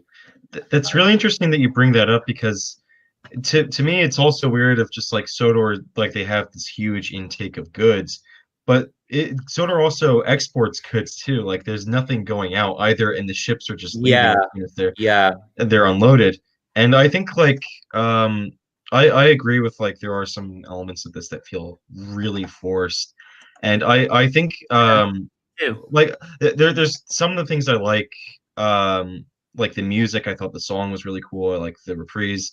I liked what you were saying with Harold earlier. I actually liked how when he was talking, it sounded like it was over a radio signal, which I thought was actually quite a nice touch. I mean, of course, I get where you're coming from with just like needless narration, but like patrolling the island. Yes, something we have seen him do before. Yes. I felt that what my complaints with that is like his movement, the way he like flies around, it feels very like stiff and doesn't look well, like natural at all, especially for like a helicopter. I agree with what you're saying about like Salty's crash, or like the completely over exaggerated like loading area on the dock, like just but other things too that like I wish they had done was like Cranky just lifting Salty out of the water. Like, why didn't they just use Rocky or Judy or Jerome or like any of those cranes? It would have given them more screen time, but it would have also just like it would have been more believable, you know. Just like, why was Cranky just like able to just lift him out, you know, with no special rigs or attachments?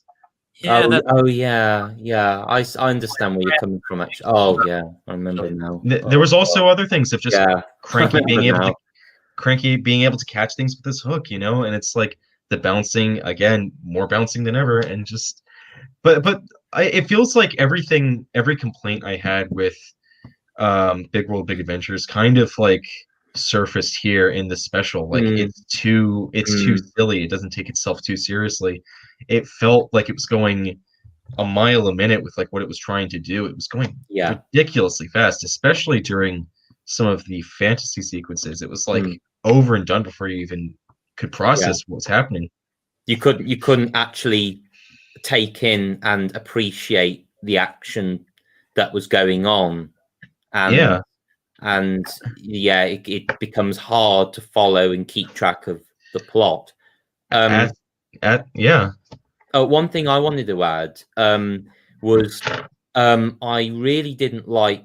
I thought it was a waste of an opportunity. I can't actually remember why it wasn't used, but I remember there in the special that there was a point where they said that the fire at Brendam Dock had started, and Thomas is like, "Oh no, Percy was there," and so of course they then go and help him. So you think, okay, Percy's gonna like get in danger because the dockside is on fire. And you think, oh wow, okay, yeah, a real danger.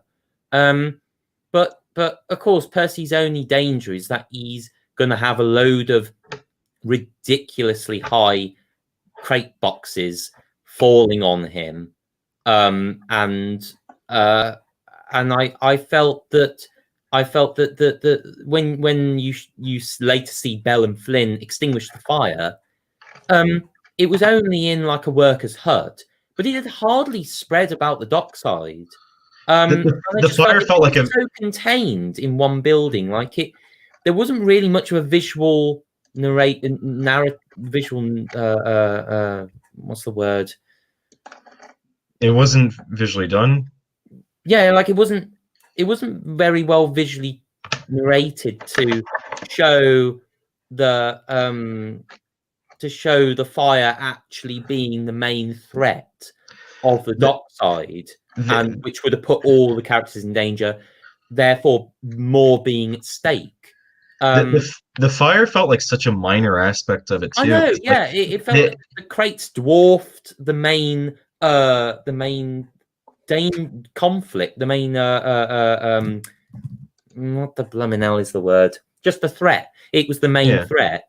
Because they had moments where it's like the whole point was that like the docks was in a mess, not that there was a fire. The fire felt like they were trying to force in the Sodor search and rescue crew, because they came in like out of nowhere towards the end, and it was just it like the fire started like in the afternoon on the first day, and then it stopped in the early hours of the morning the next day. Like that is a huge gap of time where the fire is just going on and nothing is being done about it. Yeah, why was in there at all? It's ridiculous, isn't it? When you think of it, you think no child's gonna. Well, it's just poor writing anyway. I felt a bit disappointed because it was coming from Davey Moore, and you think the man's written really good episodes in the past, like Duncan and the Grumpy Passenger, as well as others that I can't think off the top of my head. And to see him writing Steam Team to the Rescue and watching it and feeling, God, is this all that could be come up with to please the bosses at Mattel? God, I don't get it. Also, something that really frustrated me was because I think Thomas had some sort of reasonable excuse why, or some reason why he couldn't help Percy at the docks, or why he was being delayed or something for helping him at the docks. Have I got that right? Yeah. There was something which, anyway, and later, after they rescue Percy and they put him back on the tracks, and Thomas goes, "Oh, I'm sorry that I wasn't able to help you like you promised." And then Percy goes, "That's okay, Thomas. I forgive you." And I think he did nothing wrong. What's he got? Why is he apologizing? And also, Percy, I don't know whether I've got that right, whether I imagined it, but I remember thinking at the time, what? Right. You haven't got anything to apologize for. I think here's the thing. Thomas made a promise to Percy to ever come and help him at Brendam Docks, but the Fat Controller had him doing other things, like Miles, and he had other engines to take care of the rest of problems of their own as well. It can be wrong though, but still, why did you let Thomas help Percy, sir? It was a very strange special. I think that like the idea is cool. I think the idea is fine. But I think just gosh, the presentation, it felt like it needed maybe like another 10 minutes. And I still enjoyed it in spite of the plenty of flaws here and there. Like you guys did made some very good points there, especially with how much of the fire is spreading from the afternoon to into the evening, which chances are it's maybe a pretty gabbing time, like Luke's observed. I'm like, yeah, that's a very good point, actually. Well, in the end, well, I still liked the story, but that didn't mean that I'm not saying that it's not really flawed. When really, no, not everything about Steam Team to the Rescue is necessarily perfect. It's just nonetheless one of those flawed Thomas stories as well. Right. If you see what I mean. Yeah. Should we move on to season 24? Yeah, Yep. let's do that. Yeah, we're almost done. Ah! It's been 2 hours and a half minutes long. Yeah, 2.5 hours. I thought this stream was gonna be like maybe an hour long, but there was a lot to cover with this. Yeah, a lot of stops and starts. Yeah. So I hope this has been entertaining for the audience in the live chat.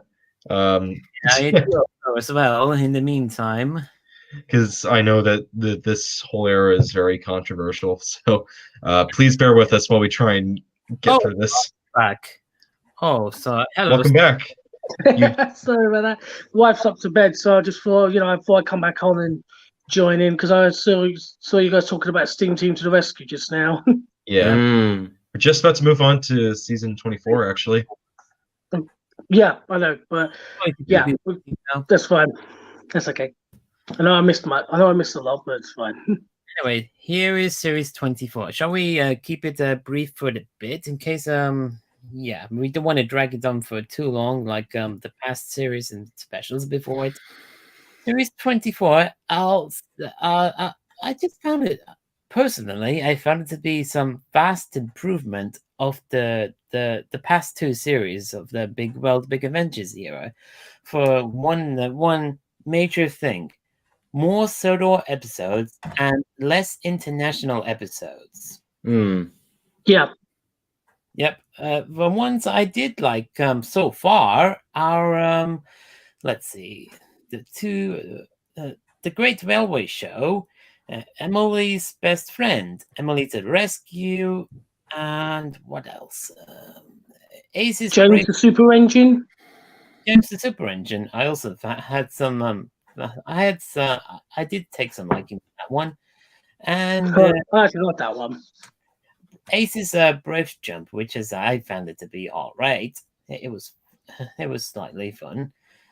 So far, I thought Series 24 was a fast improvement from seeing the initial broadcast on Milkshake. What do you guys think? Shall we start with Scott? What was the question again? What I think of Season 24 so far? What do you think of Series 24 so far? Yeah, I think it was okay. It wasn't too bad at all. The episodes were quite good. I liked James the Super Engine. I thought that was quite a funny one. Right. And I enjoyed the two specials as well, which is probably coming up after this. But all I know is that what they've done on season 24 so far is really, in my opinion, I think it's doing quite well on that bit. And I know we've got 2 episodes coming possibly next week on Milkshake, isn't it? 2 Christmas ones or winter ones. So. Anyway, Brendan Productions said, "Hello, Jamie." Oh, hi, Harry. Hi, you're right. There you go, Harry. All right, getting back to Scott for a bit. Yeah. Yeah, so I think season 24 isn't too bad actually. Yep. Quite enjoyed the episodes. I liked Emily to the rescue as well, because we think it was a bad time. I don't know if it's the right one. I can't remember. If she had a number, didn't she? Yes, Yeah, number she 12. did. That is the episode, Emily to the rescue, isn't it? Yeah, Yeah. that is the episode. Yeah, I think that's quite a good episode because she was really good at being patient, following the rules of the emergency drill, if that's what they're doing. And she saved the day. And as a reward, the Fat Controller thinks that Emily finally deserves a number, which is 12. And in my honest opinion, it's about time Emily had a number because I think there was like she was supposed to be entry number 12 when she first appeared in the model series on series 7. But in my opinion, I think the number was well deserved. Getting back to Harry, who said, I'm good. How are you? Anyways, we're all doing fine. Yep, all doing well. Yep, there you go, Harry. Glad you could make it. Yep, likewise. So are we good with moving to the next person, Scott? Yep, go for it. Okay, shall we move on to Jamie?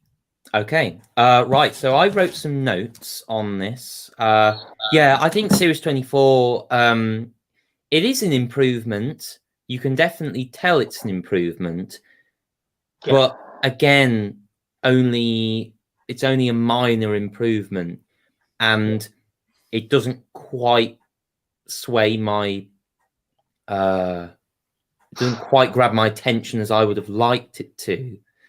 That's fair. And with I really appreciated where there was improvement, such as the removal of the fantasy sequence. I thought that was a really welcome move. And to be honest, they should have done it in Series 23. But again, you know, I digress. I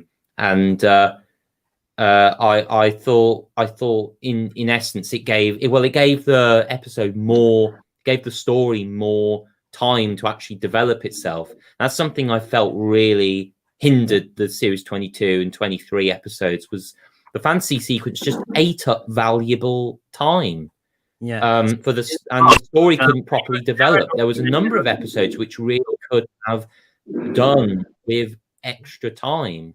With an already reduced running time as it is, because they've got to accommodate the Thomas repeating what you've just seen, you know, again, the outro. And but with Series 24, I like James the Super Engine, although I did think that they could have used the they could have had the story play out so that when James gets covered in the oil and he goes off being a superhero, I did feel that it would have been nice to have had a moment where the oil gets heated up, because of course the oil's on his boiler, which gets hot. And if the oil becomes heated, I think it becomes a lot more slippery and thinner anyway. So when it becomes thinner, it ends up dripping down into his eyes, and so of course he then can't see. So when he's traveling along, it's sort of the whole superhero costume. What the blooming hell is the word? Oh God, there's a word for it, and I can't think. Hey, Jamie, sorry to interrupt, but about a few minutes ago, Aaron just said, "Hello, Jamie, Drum Engine Studios." All right, hi, Aaron. Hi, you're right. Yeah, no, the word that I'm trying to think of is, you know, his whole appearance as a superhero. You know, the whole glamour. That's it, the glamour. The whole glamour of being a superhero, which James, of course, is quite vain on. It suddenly backfires on him because he doesn't realize that when oil isn't cleaned off an engine in a short period of time, if it isn't cleaned off quickly, then it's just gonna cause trouble. And I feel they could have really used a point where, say, after he'd done the kite business, he'd saved the kite for the children, and off he travels. Instead of having that moment where he had a load of goats crossing the level crossing, which I felt was a little bit silly, that James would hear a bell and think, a goat's bell, and think, oh, is that somebody calling for help? Did feel that was a little bit poor. They could have had the oil dripping into his eyes, making him, blind a little bit, similar to Sticky Toffee Thomas from series 10, and he ends up getting in, crashing off the rails, or ends up just making a complete fool of himself, which doesn't make him look like the superhero he always wanted. And so Edward then comes to the rescue, or Edward brings the rescue train along. And as James is put back onto the rails, Edward then gives him a little pep talk about, you don't have to, you don't have to be a superhero to win the day. You just have to be yourself. And so James takes this on board. And of course, he looks up to Edward because, of course, Edward has done heroic things. So Edward can relate that experience across and say, oh, well, people say I'm a hero, but, I'm just myself, which I think is, the best you can be, which I feel would have been a much better moral for kids to take from. And then later, you can then have the business with Percy crashing and Rebecca almost getting crushed by a coal hopper, I think it was, wasn't it?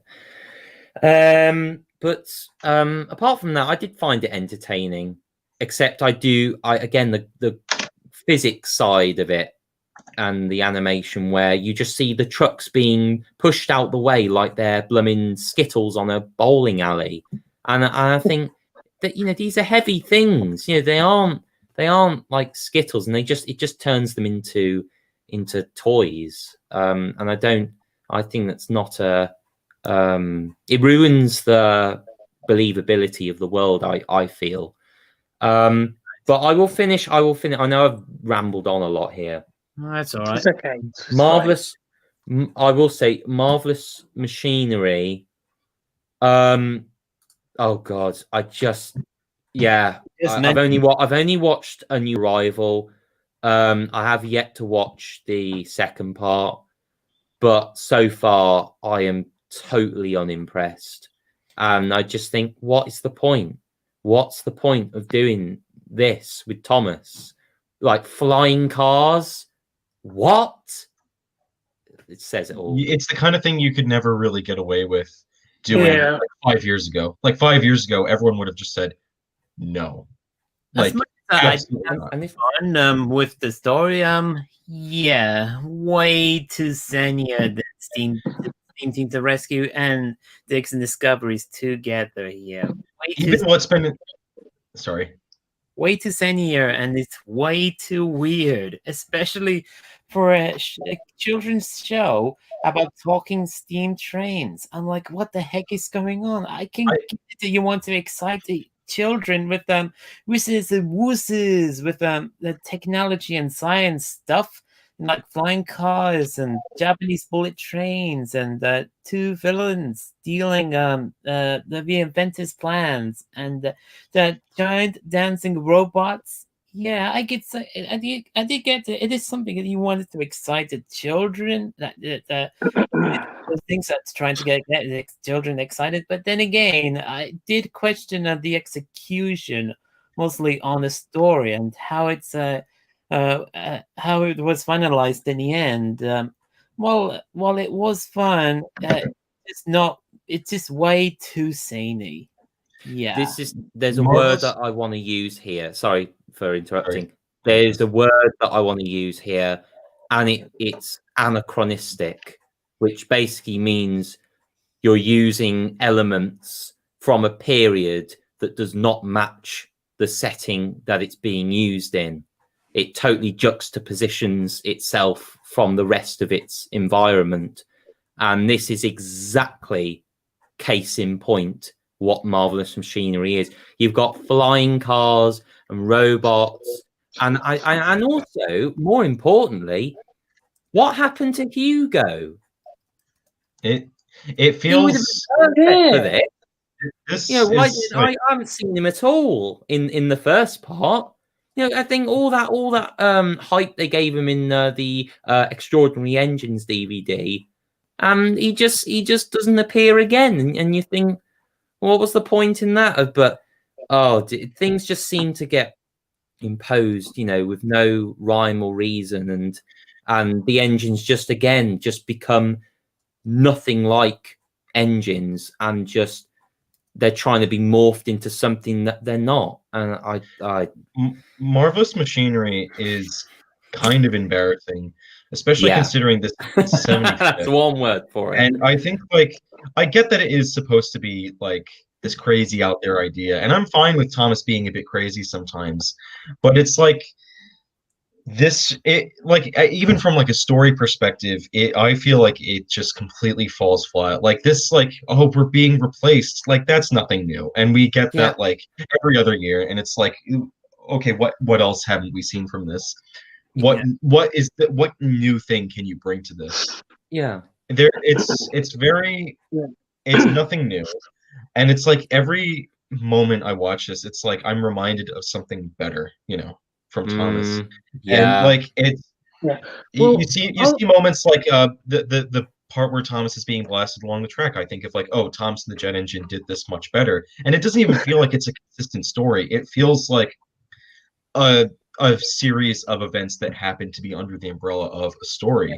I will say I liked Baz and Bernie. I liked the music. I liked Sunny. I really liked those elements of it. And Kenji was all right, but it's like I feel like they needed to tile it down a bit. I feel like trying to say that while I did find the each story is fun, as I was saying, a way to say you see the writers that Paul Lawson and Laura Beaumont, they did definitely needed to tone a few things down a little bit. Yeah. I mean, like they are familiar with Paul and Laura are familiar with Thomas. They've been writing since like season 17. Paul's been writing since season 6, actually. Yeah. Laura's been season 17, and it's very strange to me how like even they've collaborated a lot. So I was very disappointed with it. My expectations weren't very high anyway, but it was just I was hoping they'd treat it with a bit more respect, a little bit more dignity for the 75th. I hate to compare it to like the 70th, but like I think of the event what we got in 2015, The Adventure Begins, Sodor's Legend, Lost Treasure, and season 19, all really good. And then we have this year's equivalent of that, and only one of those things really stands out, and that's Thomas and the Royal Engine. Even to which it does have flaws, but it's still, I'd rather take more of that than more of this, if you know what I mean. Big time. Yeah, I Aaron, I absolutely agree with you. Thomas and the Royal Engine should have been 40 minutes. It should have been flipped. Where are you on? Where's the chat? I can't. Oh, it's because I went full screen. Yeah. Where's the chat? Oh, here we go. Yeah. It definitely should have been the other way around. The Royal Engine should have been the longest. Well, the Royal Engine, that is a great episode, a great special that was. That has to be my favourite. The two specials between the Royal Engine and Marvelous Machinery. Marvelous Machinery is okay, but I prefer the Royal Engine because that was a good way to celebrate the 75th anniversary of the franchise. Yeah, the only exception that I did like out of the special are two new engines, Kenji and Sonny, that who were both very well developed and whose personalities are also interesting. I wish I think Kenji was just okay, but Sonny was really interesting, and I actually liked this episode, Sonny's Second Chance. Even Josh Walsh got some headlines a few weeks, not long before the TV broadcast of Marvelous Machinery episodes. So this is kind of interesting, I guess. I can't answer for what my opinion is on Sonny because I've only watched the first part of Marvelous Machinery, but from what I've heard from others is that he is quite a good character. So I'm hoping I'll like him once I've come to fully watch the special. He's definitely a good character because he had he had an episode to himself called Sonny with a Chance or something. Sonny's Second Chance. Sonny with a chance of the show. Sonny with a chance of meatballs. Wrong film. That's what the title was. Sorry. Me here. Thomas and Friends, Cloudy with a chance of crazy dancing robots. I will say about like season 24. Michael White's episode's really good. But I also really liked, as I said earlier, again, Sonny's Second Chance and Young Brown the Tiger stood out to me as being like a bit better than you know what we've come to expect from this era. I will say though, the Marvelous Machinery centric episodes fell flat for me, like really hard. Like the Inventor Spectacular Bridge especially.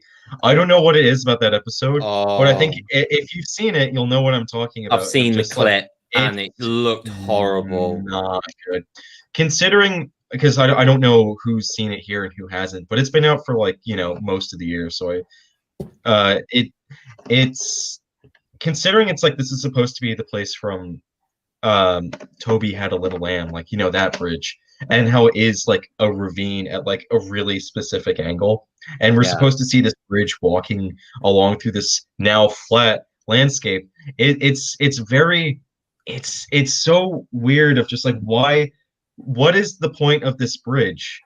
Surely an actual bridge would be like more not only realistic, but it would just be like it would also be easier to build, cheaper to build, and there's so many like logic loopholes here. That's like, what is the point of this bridge? It's trying to reinvent the wheel. You think why? I forget who it was, but one of my friends had a really cool reimagining for that episode where Ruth's plan for a walking bridge goes through and they build it, but like on a test run it fails and it like falls over or like something happens. I forget. I feel really bad for just like saying this because it's not my idea. But like the walking bridge fails and they just decide to build a regular bridge because sometimes new things don't always work out the way you'd like them to. And I feel like that would be a much stronger episode, because the episode is just a bridge fell down, Ruth builds a new one. That's not like a story. That's not a story. That's like that. It's just Ruth building something. That's so daft. I thought the Inventor's Spectacular Bridge was okay-ish if it wasn't for some gimmick of a walking bridge that's pretty much just there just to promoting the toys at the end. Exactly, yeah. And I think that's also why it rubbed me the wrong way too. It's just like they had to change so many aspects of that area too to force in, you know, the bridge toy.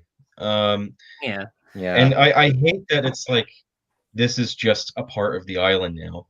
Because you could probably look past the Marvelous Machinery stuff as like, this is a one-time thing. It's not going to be a consistent part of Sodor, but this is now. Yeah, a blip in the ointment, a fly in the ointment.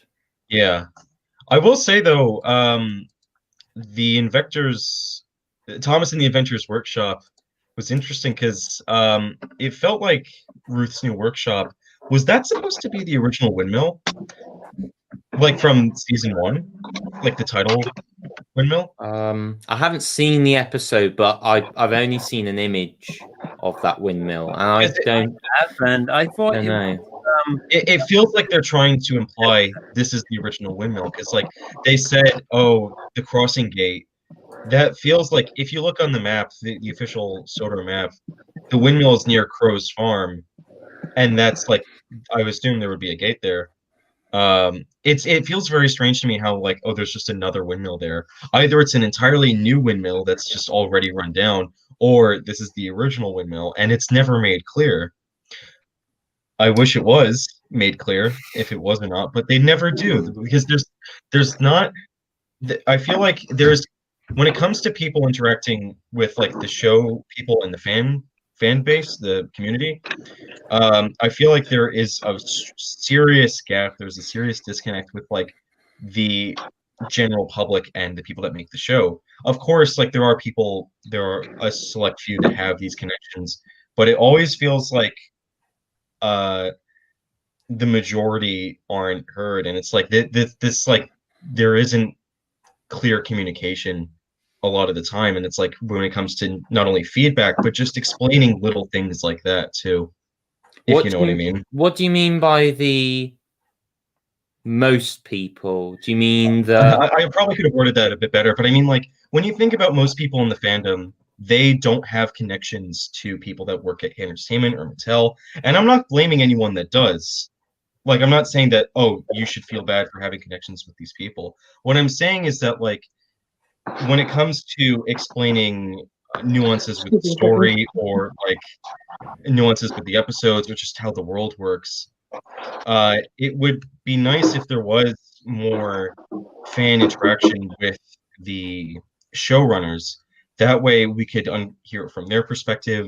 We can understand, oh, that's why they did that. Not to like spoil episodes or anything, but just to like have a better understanding, a mutual understanding and agreement between like what we can expect from the show, what they want to hear from us. And there was something like that there was a Facebook page called Talk Thomas, and it was run by Sam Wilkinson. Yeah. And that was shut down mysteriously for no reason, and it was never explained publicly why. Yeah. That was great because fans could say, hey, I don't think this works. And we could also, Sam would explain, oh, like, no, this is just how this works, and like, this is the same location. Yeah.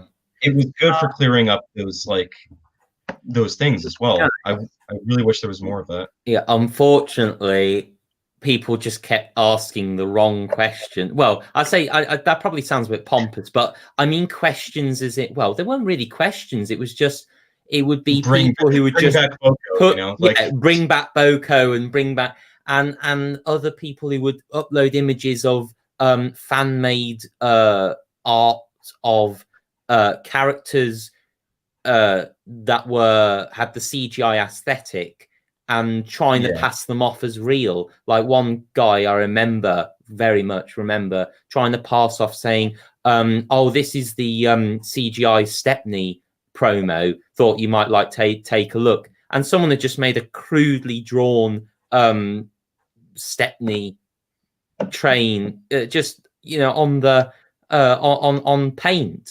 And Sam was just like, I remember the comment just said, oh, sorry, that's a fake. It was just some faked photoshopped image, you know? And he just said, sorry, that's a fake photoshopped image. And then the guy was trying to be all clever, trying to say, no, it's real, it's real. I just thought, stop abusing the page, please. Regardless of how those individuals handled it, I feel like had that continued, we might have had stronger episodes. We might have had stronger moments from the series. I feel like there was a distinct lack of feedback from the majority of the community and the fandom, and from the majority, I feel like some people did, most people did not, though. I feel there has been feedback given with those who have the connections, but of course Mattel probably don't have the wide variety of different opinions from fans. I'm not saying it's a bit of a poison chalice to, you know, to have, you know, with fans having some sort of creative influence over what happens in the show. You know, there's got to be a balance between. No, absolutely, of course. But that's why I thought that page worked well, or at least I felt it worked well. I was like 14 or 15 when it was like running, so I don't know if like my judgment there still holds up today. But I very much remember thinking like, this is pretty cool. I wish they would keep doing this. And but I wish they could have done it. My point is, the point I was trying to make from the beginning of that was like, it's not clear if that's the original classic series windmill or not. And it's never explained. It's never explained. Yeah. Excuse me, guys. Sorry to interrupt, but now that we come to finished discussing the Marvelous Machinery and Series 24, are we ready to move on to? Can I just make a point about series 24. So yeah, I feel it was a minor improvement on what had come from series 23 and series 22, but not by much. And I feel they really could have done more to really draw upon feedback that was given with series 22 and series 23. On the Soda Island forums, there was some excellent reviews of the series 22 episodes that were made in I think it was either late 2018 or early 2019, that I feel had they really considered that feedback, we would have been able to have seen those changes implemented a lot quickly, rather than in the series later. Yongbao and the Tiger was a particular example where I felt, if only that was introduced, if only that episode had been introduced in series 22 rather than series 24, because that's the sort of type of international episode that the quality that we needed back then, for people to be convinced that this reboot, or not reboot, that this new era was worth going through, that we're actually going to get some good stories. And I feel Yongbao and the Tiger was a particular example which I felt so worked, and that I wish we'd had more of when it came to the international episodes, and proved that the international aspect of the series was a good idea, and it could have worked well, but it obviously had just been handled so badly because of lack of research, poor writing, and just you get the feeling that they didn't really understand what it was that they were doing, which I felt hindered it. And I want to make one final point to close with regards to Marvelous Machinery. I felt the dialogue between those those two dealers, what were their names? Baz and Bernie. Baz and Bernie. Baz and Bernie. Oh, right. I felt Bernie, I think he's the dumb one, isn't he? I felt he was written a little bit too dumb, a little bit too stupid for my liking. Like, it didn't really strike the balance between comedy and characterization. I felt that they could have worked on his dialogue a bit more. And the last final point I want to make is Marvelous Machinery. Ruth, I'm sorry, but I don't know what it is that makes me really annoyed with her. I find her so annoying, and I know this is, I don't know whether people agree, or whether this sounds like I'm treading on eggshells. But I feel that she's more the product of a political decision, which I think, can't we just have a good character introduced, like an inventor who's like, I'm sure, it's great that they were trying to make a difference and trying to make her a good role model, but I felt her character's been handled so poorly. It's just like, well, why did you introduce her? And you think, is it because of political reasons, or is it just like with Nia, or is it just, I don't get it. I felt very disappointed. I think that I don't want to linger on this too long, because I know we should get to the next special. But I think the whole era in general is just politically charged. That's all I want to say. Yeah. No, I agree with that. Let's move on to the next and the final topic. Tom's the Royal Engine. Well, actually, I think one of the last two here, the Royal Engine. I'll start. I love that one. That's my favorite special one. I had Ross is on here. It came into attention in the news lines with Prince Harry making a special appearance at the beginning on the broadcast. It was a joyful thing to see. If it's like I said before, that if it were the other way round, like making the Marvelous Machinery a 22-minute double length episode compared to this, could have been a 14-minute episode. The results could have been much better. But I digress. Thomas and the Royal Engine. It was a fun and joyful yet bittersweet way to end the classic series, classic Thomas that we all know and love, and that we come to know of. Yeah. That is quite a special. I have to admit, that is a great special. That has to be one of my top favourites. Yeah, and you got to love all the references from the earlier model seasons that they put in, and the Magic Railroad, of course. Yeah, which is true. I first found out that the Michael Rhodes episode was not actually from IMDb, but from some private phone call I had with Elliot early February, I think. Nice.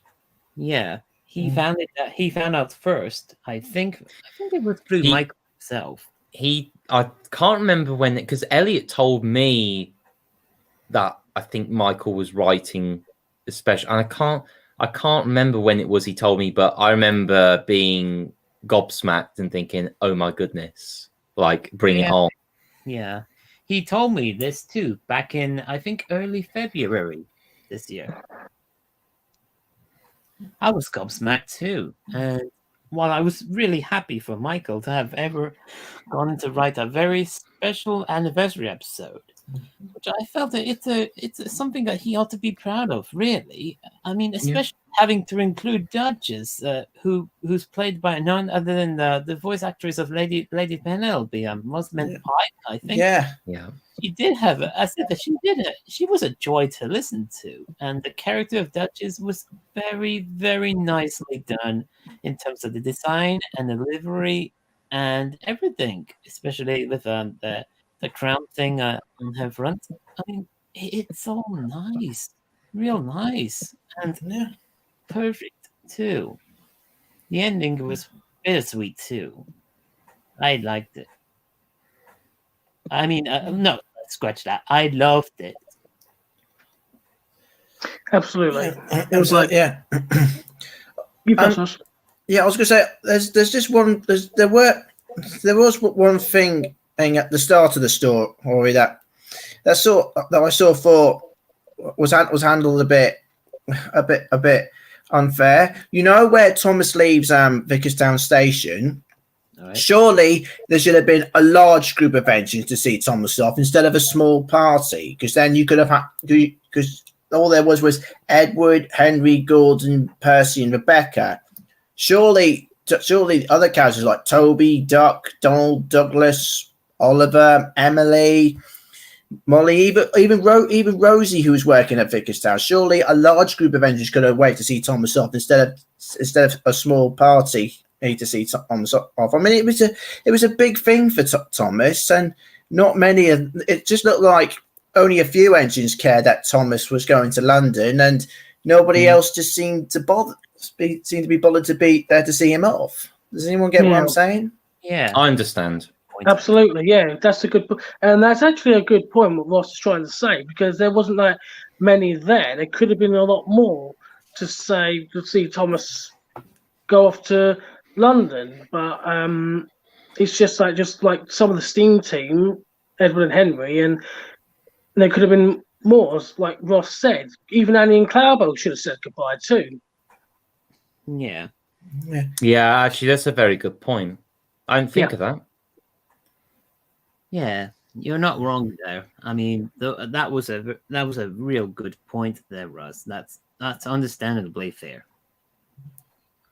I think Thomas and the Royal Engine is written beautifully. I think it's really well. I think its story is really nice. Absolutely. There were some visual elements that didn't quite stick with me. I thought the way they reused the Journey Beyond solar sets was really well done. I liked how they brought back the viaduct and that big field as well from JBS. I will say though, I think Duchess's design could have been a bit better. Again, like the same problems that I had with Nia and Rebecca earlier, they again seem to work them into Duchess. Like her lettering's a bit weird, and also like the way again her running board is red and also black too. That didn't sit well with me. I think her face is nice, but yeah, like there were also some things that were, you know, a bit weird to me, like how Beresford just randomly shows up. I think it's fine to have the Journey Beyond Sober characters in this, but I think Michael basically confirmed that like Beresford asked to put Beresford in this, and I know a lot of people aren't crazy about Beresford because he's just kind of like a bit too zany for Thomas. You know, he's like, again, picking up Thomas, throwing him all over the place. But aside from those little nitpicks and just, oh yeah, and the London sets too. I know people aren't crazy about that because of the reuse of assets and like the way how they do that. I think aside from those nitpicks, I thought it was, you know, it was nice. It was enjoyable. I think it could have been longer, and yeah, I'm really glad that Michael was able to have this opportunity, because again, in that interview he mentioned how this was like a huge deal. You know, he's writing the 75th anniversary special. That is a crazy amount of pressure to put on one person, and I have so much respect for him for really truly caring about this. And yeah, well done to Michael, really. Absolutely. I think we should give him a hand for that. Yeah. All round of applause. Sorry, You Scott. first. No, you first. Go ahead. Well, I read somewhere, wasn't it true that there was a rumor that the Steelworks engines was going to make an appearance? I read there was a rumor about that. I don't recall hearing that. Sorry. Well, we know I can't see what role that they would have had in the special, if I'm honest. Well, we know Beresford the Crane was back. Yeah, Journey Beyond Sober. Because the other thing, while we're on the subject of the Duchess, there was a lot of talk about people saying that maybe the Duchess of Hamilton was going to be making an appearance, but instead of bringing a real actual Duchess engine in real life, they decided to just make a new one. Right. I think that was the reason. I think, if I recall correctly, the reason for that is, so I think there's some sort of legal issue with using real life engines in TV shows and films, because you have to get permission from the owners to use their identity and likeness in a media production that you're essentially earning money from. And now this wasn't the case for Flying Scotsman, because he had already been approved in 1991 when Brit Allcroft was in charge. So they were fine with bringing him back in CGI. But for engines like, I remember an example in the TCC, Thomas Creators Collective, when they used Mallard in one of the videos, there was a bit of a dispute that I heard that they got into a little bit of trouble with the actual owners of Mallard. I think it's the National Railway Museum, isn't it? Don't think it's privately owned anymore. But yeah, the National Railway Museum had got a little bit irked with the fact that they were using Mallard. They're using Mallard as a character in the show without their approval. So the case would be the same if they were to use Duchess of Hamilton. They would have to contact the necessary legal owners of Duchess and ask if they could use her likeness and her identity in the show. And I think for Mattel, that would just be a lot of headache, a lot of work, because you've got to pay people to sort these things out. And you've also probably got to negotiate royalties as well, so that they get some small percentage of whenever their engine appears. So I think it's just far practical and easier to just introduce a new type of Duchess locomotive.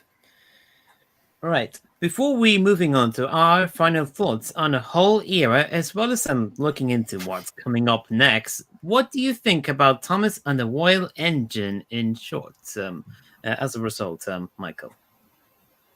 I mean, written by Michael. I was going to say, I'm getting an identity crisis now.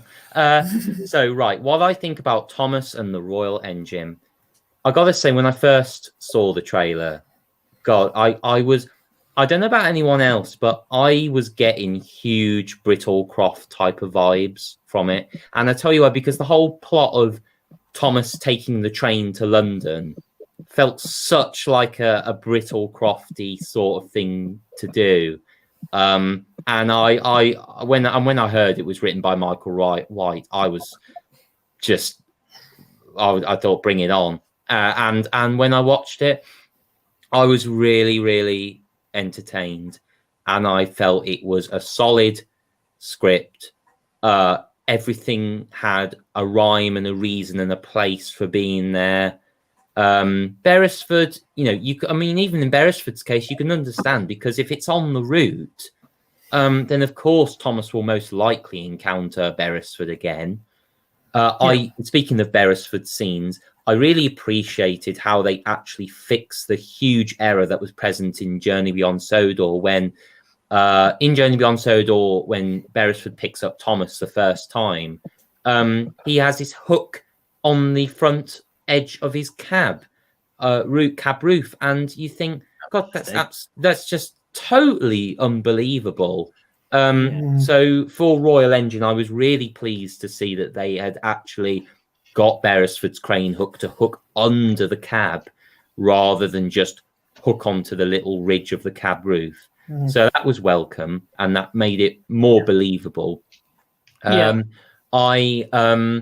appreciated also the Fat Controller being able to say, what are you doing with that crane? Because, of course, the Fat Controller hasn't met Beresford, but we, the audience, know who he is. Yeah. And so I thought it was a nice bit of continuity that was implemented there. Another thing that I really liked was just how Thomas's journey, just as he goes along, you see him getting dirtier and dirtier, things just going wrong, and Duchess, God, when I watched that special, I was hungry for Duchess merchandise. I thought, where's a take along Duchess model when you need one? God. There's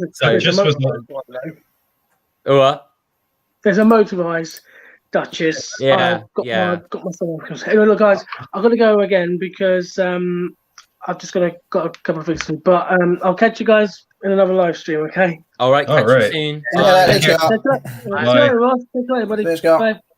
Bye. Right. Anyway, you were saying, what Jamie. I was saying. So yeah, Duchess was such a good character, and I felt she really fitted nicely into the whole story.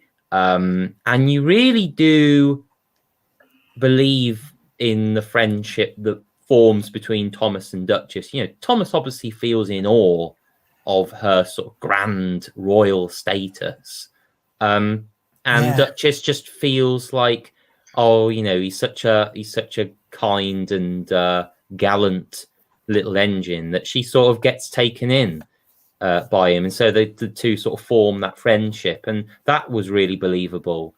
So many things. I'll try and narrow it down. I just loved how I loved the little references to Magic Railroad.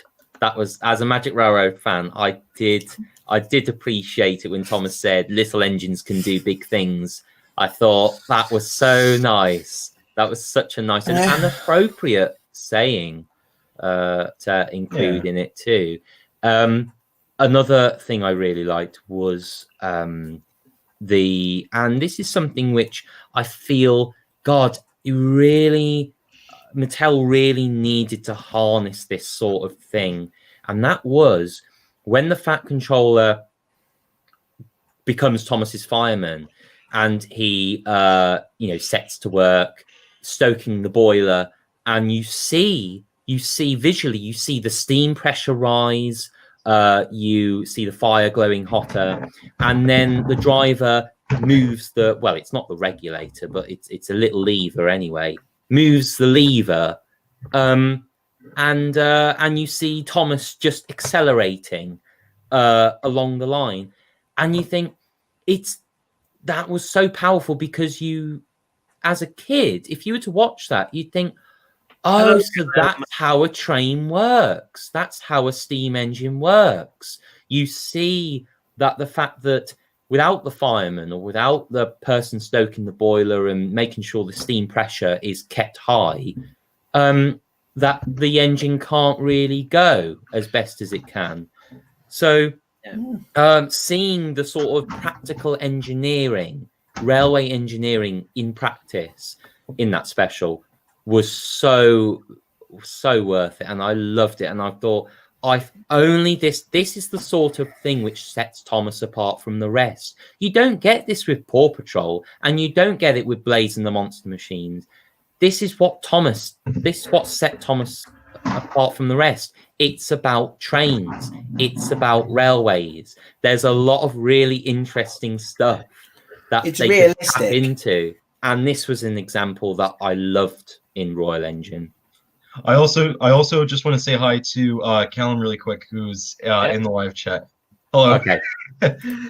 That's all. Sorry, I just wanted to completely just derail the conversation. Right.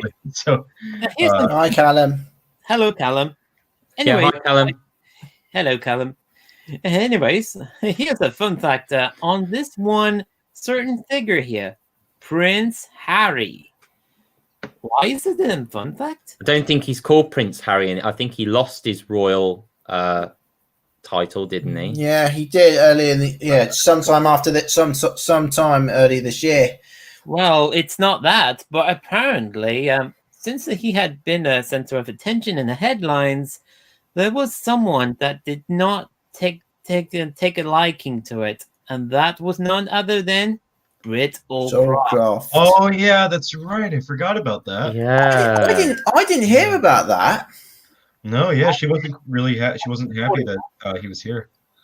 She criticized the headlines of Prince Harry's appearance in the special. But surprisingly, she did not criticize. Thankfully and surprisingly, she did not criticize Michael's writing on the actual special itself. Thankfully, and that she's in. It just goes to show that she's still in good terms, and she seems to be quite kind of supportive to Michael White's really. More. Yeah, she made a follow-up post saying that she didn't blame Michael at all for writing the special. It was just the inclusion of Harry in this. Yep. I think. Which was really nice of her, I think. Yeah. I feel the reason she got on at Harry is just purely because if you're British and you know that Harry leaving the royal family, well, not leaving the royal family, but just stepping away from having royal responsibilities, which you think he's obviously been influenced by something to step away from that, and I think Brit Allcroft just was in that sort of crowd where obviously thinking a lot of the royal family. To see Harry go off and do something else feels sort of like a betrayal, and so to have him associated with her creation, as in the TV series, I think she obviously she sort of took umbrage at that. I think there was I'll see if I can try and find the exact post she made, because I think she was worried about like the inclusion of a real person in the show. Looking at I'll see if I can try and find the exact post, because her stance is quite interesting. I can't remember exactly what it was she said, but it was quite interesting. It's interesting. She says featuring a real person. I think that might have been it. I don't know exactly. I wonder why she would complain about that. Me neither. Let me see if I can try and find it, because I know it's around here somewhere. Was it on her Facebook? It was on her Facebook, yeah. It might have been. Here it is. Yeah. And I quote, "Hello everyone, Thomas and friends, the Whale Engine. I have not been involved with this anniversary edition, no surprise, but I need to share my feelings about it with all of you. It worries me. The reason why is best conveyed by sharing expressions excerpts with you of an open letter published in Daily Variety in 2005, at the time that my company, which I was forced to leave in 2000, was about to be bought by a large corporation. I quote, "I fashioned the Thomas film stories made between 1979 and 2000 to look, sound, and told in a way that would literally be in tune with the natural rhythm of a small child's heart and thought process.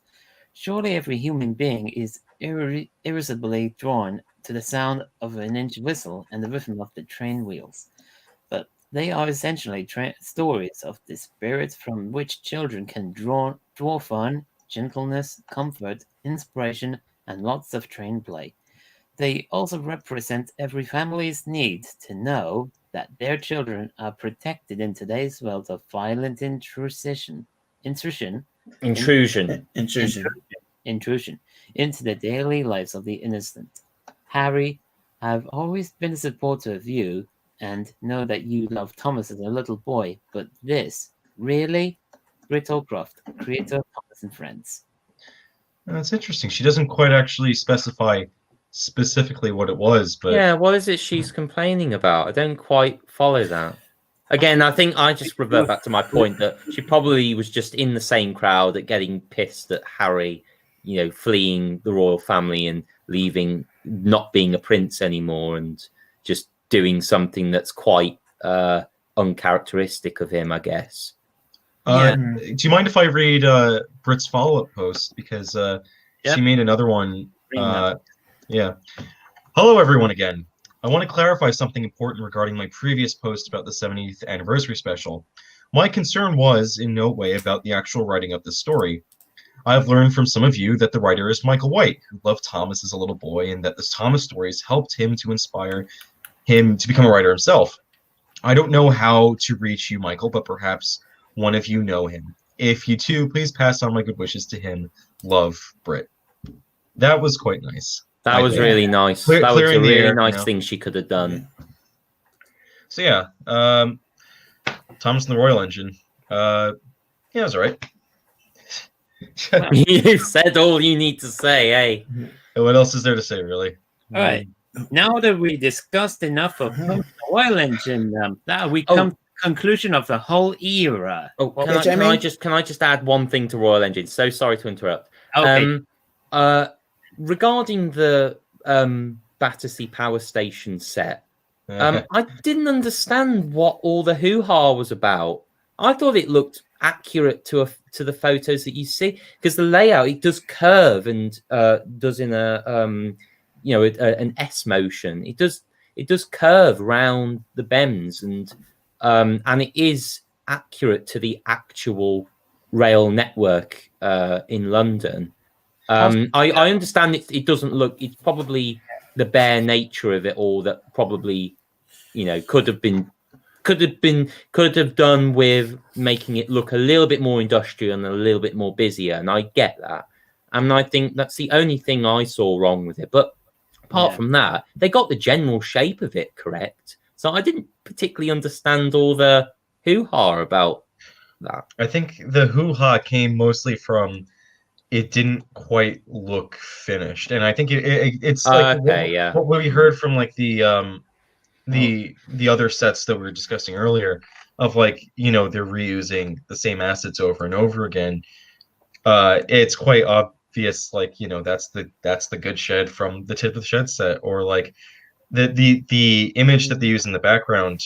I'm not expecting them to like model everything, but it does look like it is just an image that is there, and it feels a bit out of place.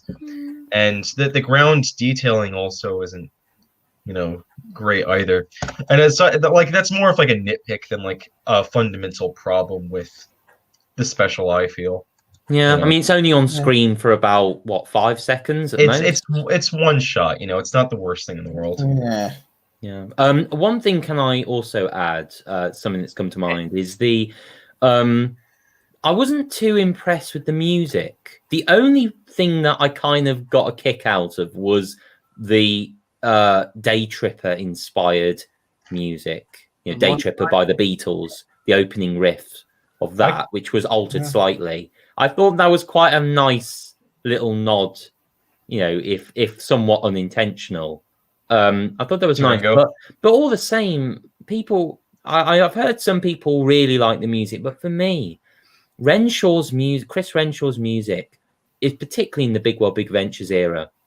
It's a far cry from what we had with Robert Hartshorn and Peter Hartshorn. It doesn't do it for me. Yeah, because when Michael Donald and Julian Campbell and Robert and Peter Hartshorn did the music, every engine had their own theme tune, but Chris doesn't seem to do that. He just seems to put in different music to go with the trip. It doesn't feel like he puts the music to go with the actual engine. Well, he did in Series 20, which I thought was really nice, but his music it hasn't impressed me at all. And oh god, if I watch an episode and I hear what's it called? Eye of the Tiger thing? No, I quoted this the other day in a Discord. 1 second. I'll be super quick. It was the oh god, I'm just looking it up. That's okay, take your time. It's I know, but time's getting on. Here we go. Yeah. All right. Every time in Renshaw's music, you hear the irritating sound of a wooden gyro. Is it Guiro? Gyro? Gyro, yeah. It's the little wooden thing where you scrape a stick and it makes a like that. If I hear that one more time in his music, I will go spare. You do notice that there are like tropes that come up when it comes to his music in particular. I like his music, but there are like little things that I mean, the thing is, it's so overused, and it's also inappropriately used. It's like there'll be a scene at Tidmouth Sheds where it's all calm and all the engines are in their berths, and they'll just be basically given the jobs for the day, and you can't have a moment of silence or even just some nice, pleasant music just to start things off to fit the mood of the scene. Instead, Renshaw will just bring out his wooden gyro and guitar and just go jig, jig, jig, jig, jig, like we're upbeat and we're going on an adventure. And I think it doesn't match the scene. Stop it. Just shut up. Even for me, Renshaw's music much like taking a Marmite. Either you like it or hate it. I mean, maybe I'm being a bit too harsh, but I just find the music weird in places. It's just odd. And yeah, that's one thing I haven't liked in the Big World Big Adventures era is Chris Renshaw's music. Bring back Robert Hartshorn. That's all I say. Yeah, it's too late for that now. The only person, the only person who thought this, Jamie, is Elliot also told me that he's not happy with the change of composers. I mean, he preferred Robert and Peter Hartshorn over Renshaw.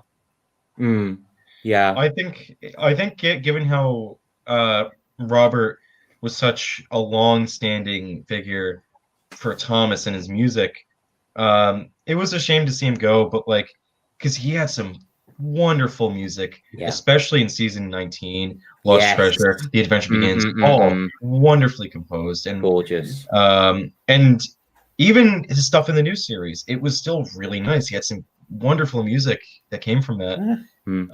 People always overlook him because Mike and Junior are the originals, and their music is also phenomenal. But Robert deserves some credit for being this amazing long-standing composer.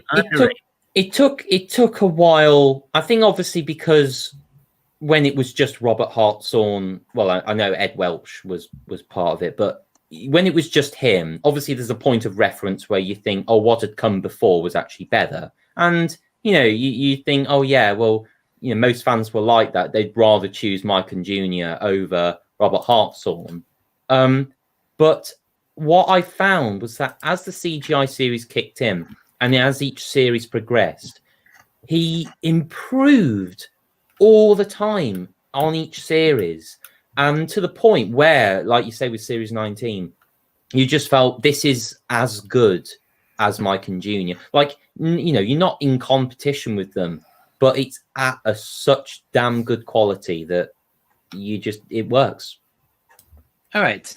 Since now we have come to conclusion of a whole era before we move to the best icing on the cake. What do you guys think of a whole year of Big World, Big Adventures? I'll start. For me, it is generally a mixed bag. There are a few good stuff in terms of the stories, mostly the solo episodes. But the others, like Diggs Discoveries and Steam Teacher Rescue and Marvelous Machinery, the rest, well, they're not terrible per se. It's just that they're not necessarily great either. Who wants to go first? I'll go first. I'll get mine and over and done with. Since Luca said something, I think it'll be fair to let him go first, and then Jamie, and last but not least, it'll be Russ as well. Okay, Luke, go first then. Well, I think this era came out when there was like a lot of change going on in my life, and I was, in I was like 16, 17 when it was first announced and when it first started to come out, and I'm going on 19 right now, 19 and a half, and it is amazing how much has changed in my life since this has first come out. And I feel like not only have I developed, but like it feels like this has helped me in a way develop my critical understanding of how to just like analyze things, and how like even if it's a property you love like Thomas, it's okay to say that some things are bad. I think this was a huge failure. I think there were so many missteps here, and I can't fully blame Ian for this, because like he was pressured to do a lot of things from people above him, and he's a really nice guy, and I feel really bad for it's the whole Sharon Miller complex of like Sharon Miller was also forced to do a lot of things she might not have wanted to do, and a lot of blame fell on her. It's the same thing with Ian too. He didn't make every single decision. He was a big part in that, but I reckon he also, you got to remember with Ian, he also helped develop the Brenner era. He is one of the best things to come from modern Thomas, and I think people really need to remember that. Yeah, agreed. I think the lows were lows, and when there were highs, they were high. All right, but most of it was like quite low. Sometimes there were a few good stuff that could overweigh the bad, but not a whole lot per se. It was, all in all, it was quite disappointing. I think they have this incredible concept of taking Thomas around the world, and I feel like they've floundered completely. I wish I could say better luck next time, but I think we all know where this is going. Abandon ship, get out. Plus the inclusion of Nia and Rebecca, that was all right. I kind of preferred Rebecca over Nia, although I do think they're both interesting characters if it wasn't for their flaws per se. I think if like it was made in the style of seasons 19 and 20 or The Great Race, if they had just kept going in the same style, then I think this could have been, just all right, just okay. Yeah. Maybe not the best thing to come from Thomas, but I think it could have been an interesting case study. But I think the format change is what really killed this whole era. That's all I got to say about that. I agree. I agree with you. Let's move on to Jamie. Okay. Thank you. Yeah. As a whole, Big World, Big Adventures has been just a complete damp squib and a failure. So, like you say, like you have there were a couple of gems, particularly the Michael White episodes were just gems, and you think, oh my God, had the era not involved him at all in the writing department, I feel it would have been totally worse. Absolutely. And so it was really a nice high point to actually know that a fan. Well, I know that Andrew Brenner is a fan, and Ian McHugh is a fan. Otherwise, they probably wouldn't be doing what they'd be doing. But to actually have a fan who grew up with Thomas religiously and in depth, and to be involved in the community too. Yeah, be involved in the community and actually have a creative influence on the show, I thought was a really nice, positive thing to have seen. I only wish we could have had him I only wish he could have been involved earlier in series 19 or series 20 and let him go to town with scripts. Now, going back to Big World, Big Adventures, though, I think the movie came out, the special, it summed up what was to be expected, and it wasn't filling me with much hope. And then, of course, Series 22, Series 23 rolled in, and it was just, you thought, what has this show become? And then Series 24 came in, and with marvelous machinery involving such, I'm going to use the word again, anachronistic elements, stuff that doesn't belong in the period, that completely juxtapositions its environment. I felt, is this what the show is now? Like, how can nobody see, that maybe we shouldn't be bringing flying cars into Thomas the Tank Engine and Friends? What's going? What is going on? Who are these people making these executive decisions? And where is there evidence for this change? That's what really got to me. It's like it did get, like you said, Luke. It just came out of nowhere, and you think, where was it? Because we got word, hearsay from those probably closely associated with the team, saying that the current format wasn't bringing in the ratings and it wasn't bringing in. But I don't think it's as simple as, they found the show was boring. I mean, I'd like to look into that in detail, because I don't think that the Brenner era was perfect at all, and I felt that there was things that they should have done that they didn't do. But to summarize what I'm saying is, I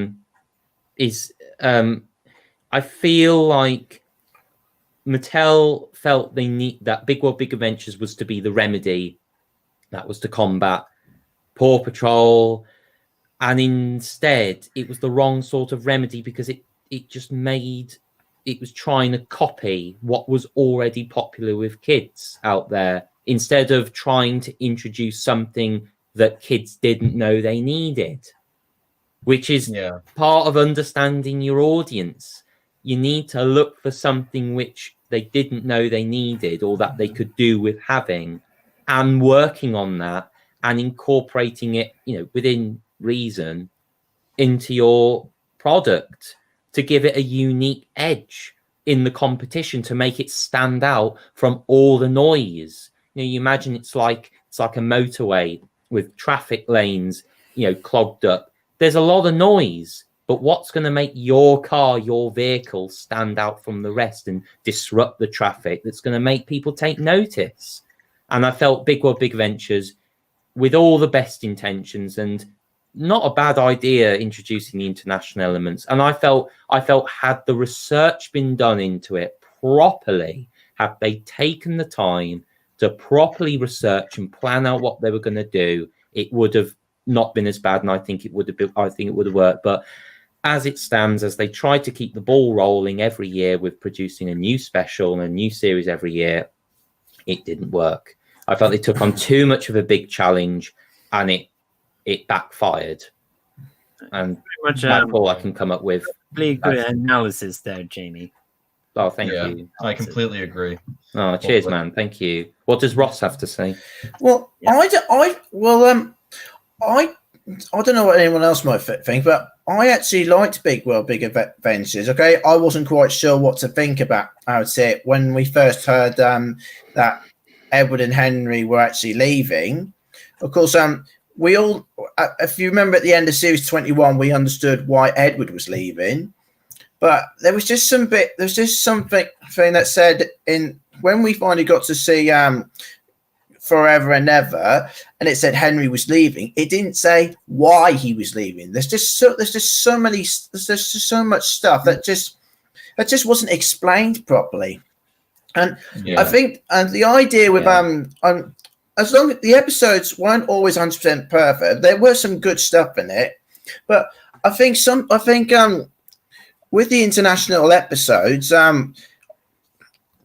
I think the idea of Thomas being in China was a good idea, because it is said that Thomas was very, very popular over in China. But I think there were some bits in some of the episodes that just wasn't handled properly. Like, I think for me, what seemed to be handled properly in series 22, which didn't seem to handle well in series 23 or 24, was the number of characters, because there were so many characters that we used in series 22, but when it came back series 23, we saw like less of the background characters. Like with series 22, we saw Rosie speak again after goodness knows, after 5 seasons of not saying anything. I think, or was it 4 seasons? I think it's 4 seasons. We see her speak again in series 22, but series 23, no. And then when it came to series 24, she only gets like 2 lines, and that was only in the special. It just feels like it just felt like they were just focusing on the engines. Thomas, Percy, Emily, James, Gordon, Nia and Rebecca, and when they could have tried any of the. I was thinking more about the 7 main engine that Tidmus sheds. They could have focused on any of the other characters in the background, like Stanley, Whiff, Charlie, Duck, Oliver, Donald, Douglas, Toad. They could have tried looking at the other characters and tried stories on them instead of just focusing on the 7 main engines. I mean, what's the point in just writing episodes about the same engine when you've got like a whole cast of characters that you can do stories for? It's called character development. You can like try and write a good story about a character and try and build up their character and try and make the story work around them instead of just putting on the same character over and over again.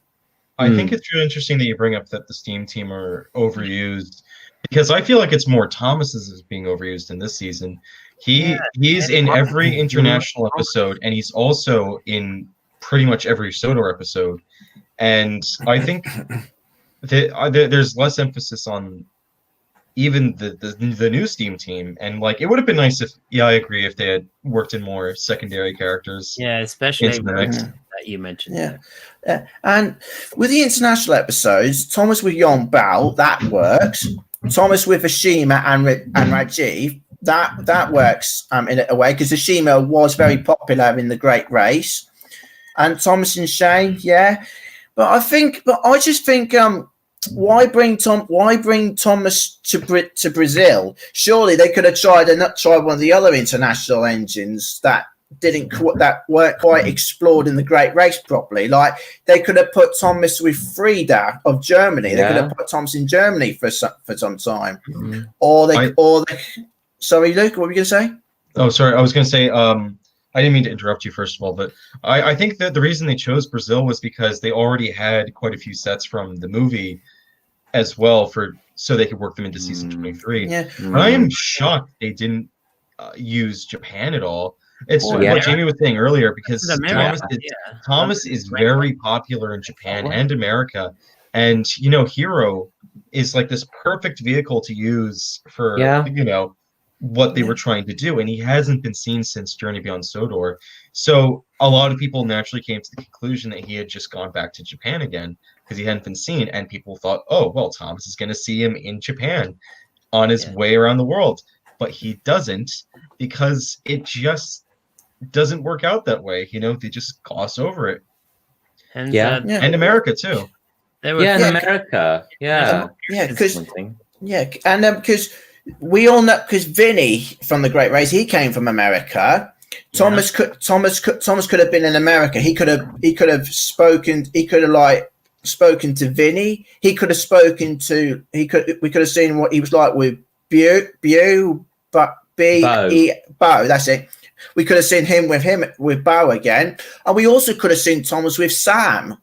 I mean, Sam was brought in the same way as Logan was, but why?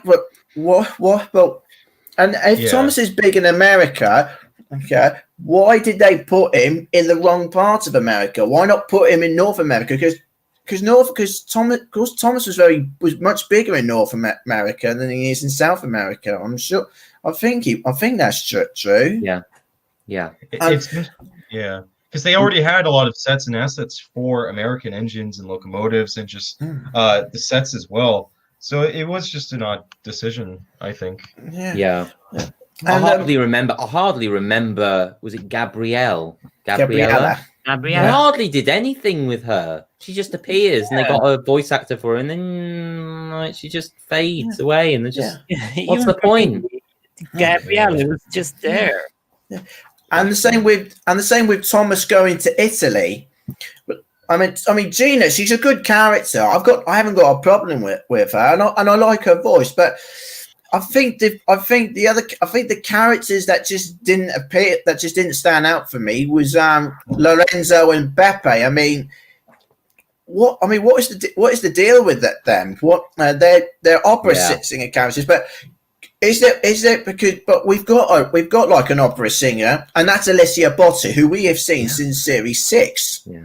We don't. Why on earth would you want an engine? Would you want an engine in singing opera? I mean, if Lorenzo sings highly like that, what kind of an effect will it have on his steam pipes, his pistons, or any part of him? That might blow his fire out. I did feel the failure to use Alicia Botti was a big missed opportunity. Yes, I know. Yeah, come on. You're writing for the show. Just want Alicia Botti back. We want Alicia Botti back. Yeah. And they have the CGI model that Nitrogen made. Yeah. This is They the thing. absolutely could have done it. Yeah, they have the model. Why didn't they use it? What a missed exactly. opportunity. Lorenzo and Beppe, I didn't gel with at all. I have explained it earlier in the stream, so I don't need to go on about it. But I was at work. I was at work when this was on, and I didn't finish till 10. Ross, I'm sorry for keeping you waiting too. That's all right. I didn't even know it was on until after I got back. No, it's okay. If you may have seen, you probably wouldn't be interested, but I actually wrote my own Thomas Big Adventures episodes, and some of my episodes I did was where I wrote Thomas in Germany with Frida, and I introduced some of my own made up characters. You might have seen them. I have seen them on your channel. I've been meaning to check some of them out. Yeah, I will do in time. Yeah, because what I did was the first story I did was Thomas says sorry, and basically that's when Thomas sees Frida again for the first time. And do you remember how Thomas mistook Frida for Gordon because of the streamlining? What I did was, the idea behind that was Frida is still upset with Thomas because of Thomas mistaking her for Gordon. And Thomas feels bad because Frida's upset and offended by it, and Thomas has to try and work out how to say sorry to her, because obviously, true, it may have been 2016 when it happened, but she's still upset with him because of that. And then I'm not going to spoil the ending for it in case others haven't seen it. And then in that episode I introduced an engine called Jonas. And I looked for a German-based engine to base him on, and also I introduced 2 twin tank engines, Rory and Lorry. And what I did was I based the engine they're based on. I chose. Wait, based their names on the characters from the Loud House. Rory from Rory the racing car, and Lorry from Lorry Loud from the Loud House.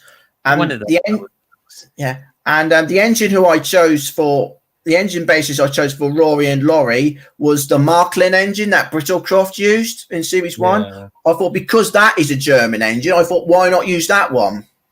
They could have really gone to town with Germany, and using Frida as a character. I thought I would have really liked to have seen how they would have done episodes around Frida and the German German Railway. Yeah. Right. Well, if you get a chance, Jacoby and Luke, just have a look at the episodes I've done. I've only done like about 5, but I'll just give you the list quickly. There's Thomas Says Sorry, Bridge of Danger, which was narrated by Callum. There was the Balloon Race, which I got the idea from Nina 99 Red Balloons, Twins Apart, and Grumpy Frida. So if you get a chance, have a look and see what I've done, and you can check out my other big adventures audio stories as well. Keep that in mind. Thank you very much. Grab this YouTube channel, Crane Engine Studios. Go subscribe and watch his videos now. Yeah, so basically what I want to say about Big Adventures just quickly, it was a good idea, but I just think if they just focused on other characters and just instead of the same characters and giving others a chance to speak, then it would have been better. And the character everyone could have just seen how the other characters got on with Rebecca and Nia. Yeah, interesting points there, Russ. So now we're nearly at the end, and now we're going to be at the icing on the cake. 4 hours. Are we ready for this? Oh yeah, we're about to pass the 4-hour mark. I'm still not prepared as much as you guys wouldn't be. I'm going to be pouring myself a bowl of cereal to have breakfast next. Oh, okay. Just past midnight. 2, 1. Happy New Year! Oh no! Big Adventures. This is where we're ending up in 2020.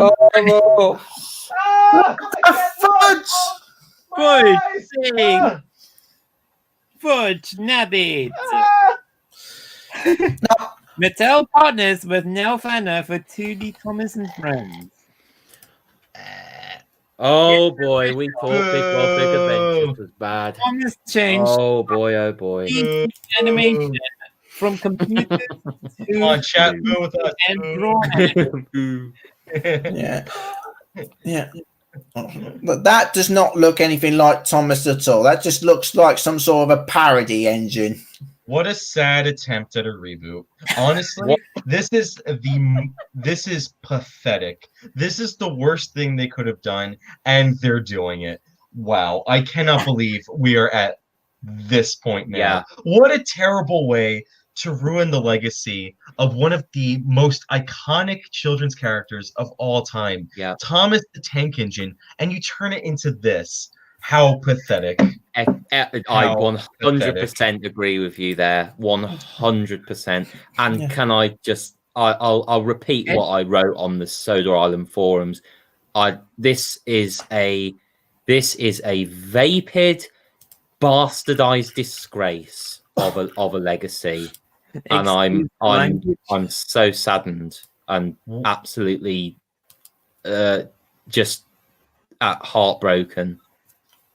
You can excuse the language. No, the word bastardized is actually a word that's not. It sounds like a swear word. I get it, but it has been used in the Complete Book of Thunderbirds by Chris Brentley, and it is a word that means basically ruined and vulgarized. So I just used that word for effect. Because it described what I was meaning. That is a good thing. Regardless of how the show is going to act going forwards, I don't even consider the season 25. This is like its own thing. This is a complete reboot. I think SIF did describe one thing. Thomas is in name only. Yeah. Yes. It's only sharing the name. The show is completely different. This is a complete reboot. This is its own thing with no ties to the original show aside from the same name of Thomas. Yeah, but wasn't Big Adventures a sort of a reboot thing? Well, it was like a Big World reboot. Yeah, Big World was a soft reboot, and again, like Ian, like the whole team that worked on the Brenner era, Big World, all gone. This is an entirely new team, and it's an American team too, I think, and that has me very worried because this is not even close to anything Thomas. And I gotta say, even if this new show is like the worst thing in the world, which it probably will be, just remember this is an excellent opportunity for fan content to really come through and really shine. Keep raising the bar for fan content, because I know you guys are incredibly talented. Now prove it to us. Prove to us that Motivation. you can make something better than this. What's even more to this than through a conference call last week, the round of SIF had on what to expect for next year. Yeah. Well, I'm amazed. If you're easily upset, don't read this. It's not worth it. Yeah, it's not worth the time. I felt so saddened and upset by that. Like, I actually didn't know I could be so upset over a show when I read this, and that really hit me. I'm seeing some people saying that like this should be non-canon, and don't worry, guys. This is an entirely separate thing. This is non-canon to the original Thomas. This is a complete reboot, but it still shouldn't exist. This is like wrong. Yeah. I thought there was something that someone said to me, like back when Series 22 started. If Big Adventures wasn't as successful as they hoped it would be, it would go back to the way it was from Series 17 to Series 21. Because I thought that was the idea. Well, that was one outcome they could have run with, but they obviously didn't. They decided to put the series on hiatus and couldn't even do a hiatus right. They just decided, well, we'll just reboot the whole thing, and I think this was what Ian was trying to prevent. This is like the worst thing that could have happened, and I think he was trying to prevent this by like prolonging normal Thomas with the big world stuff. Also, it's not even like remotely British anymore. This isn't. They're going to have an all-American cast now. It's going to be like very vague in where it's located, which is terrible because I'll tell you what, there is no cultural identity. Part of Thomas's charm was that it was very quaint, very British. That fed into, the appeal of it, and you're taking that away, and it's like, what is the identity of the show now? It is just this bland pulp that doesn't mean anything because it has no unique voice of its own. How many shows do you know are set in like this quaint British Isle? I can't. Thomas is the only one, and that gives it such a unique, like, flair to it. It's not going to be. This is not good. So the next 2 seasons of this are non-canon to the original and a complete reboot, and everything about what we love is from Thomas is just gone. And be very afraid of this. From my understanding, at least they kind of did the same thing with Bob Builder, except that Bob Builder moved them from classic stop motion to 3D computer animation. This was years ago. And now we came to this. Thomas moved from computed and drawn. And as much as I do understand that Coast Entertainment's Nelvana Studios had a stable reputation for a Canadian animation studio that provided some well-established TV series and films, most notably Rock and Rule, and 2 of their faithful TV series adaptations of Baba the Elephant and Rupert Bear. This was not one of these things I had in mind for a quote-unquote reboot, and like a majority of you guys here, I'm still at the moment I'm still not well prepared for what's to come at the moment. But at the same time, I may be a little rather cautiously careful just to see how it goes out, just to see 1 or 2 episodes, and if it not goes down to my liking, then I'm afraid that would be over, and I'll have to pass on to the today's generation of audience, which would be children. I'm going to watch this because it's Thomas, but not because I support this. I'm going to dip my head in for probably a couple episodes, as you were saying, Daniel, but I don't see I can't actually picture myself genuinely supporting this. I will not be giving my money to the big wigs at Mattel that think that this is just an okay thing to do. Yeah. Oh, I mean, where would they get the idea for this? What kind of a test audience? What kind of a test audience would want to look at that and think that is Thomas? I mean, when this airs on TV and a kid looks at that and think, "Mum, who is that? Mummy or Daddy, who is that?" and the parents are going to think they're not going to be able to recognise it because the parents know who Thomas the Tank Engine looks like, and they're going to look at him and say, "That is not Thomas."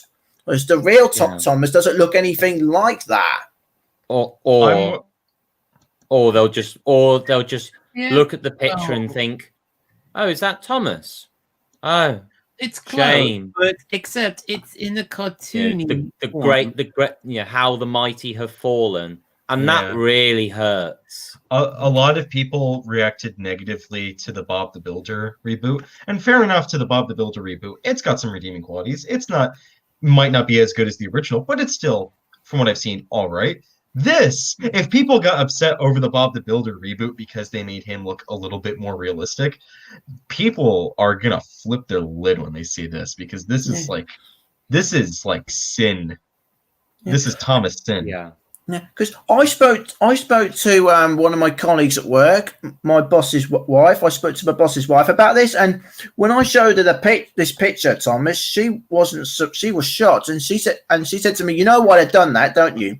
The reason is they're trying to keep up with everybody else. They're trying to keep keep up with what all the other shows have done. But how is that going to keep up?"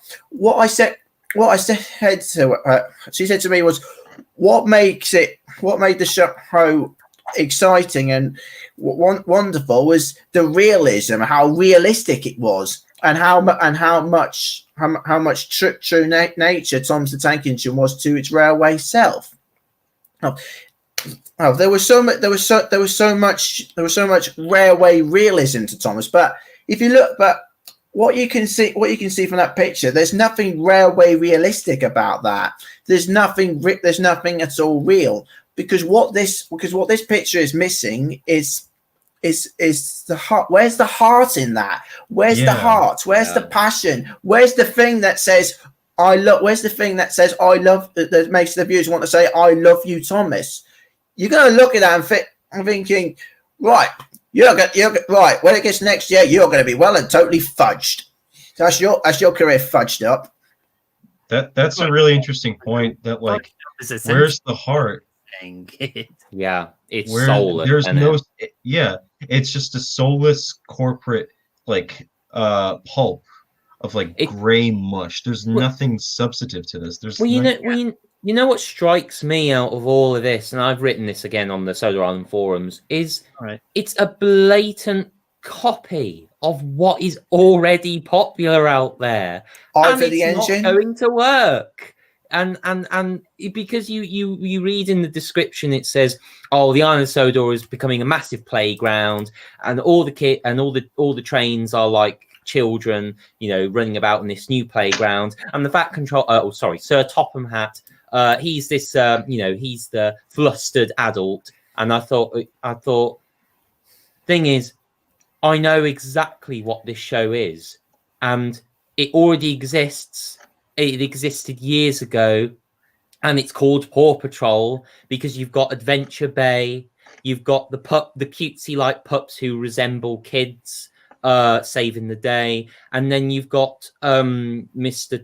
Captain Turbo, yeah, that's his name, Captain Turbo, who is the pratfalling adult who basically has to get the pup, the children, to bail him out of trouble because he's just so incompetent. And that's what they're doing with the Thomas series. Is that they've looked at the Paw Patrol character dynamics and the structure, and they've just gone, right, but with Thomas characters now, and Thomas is going to be this.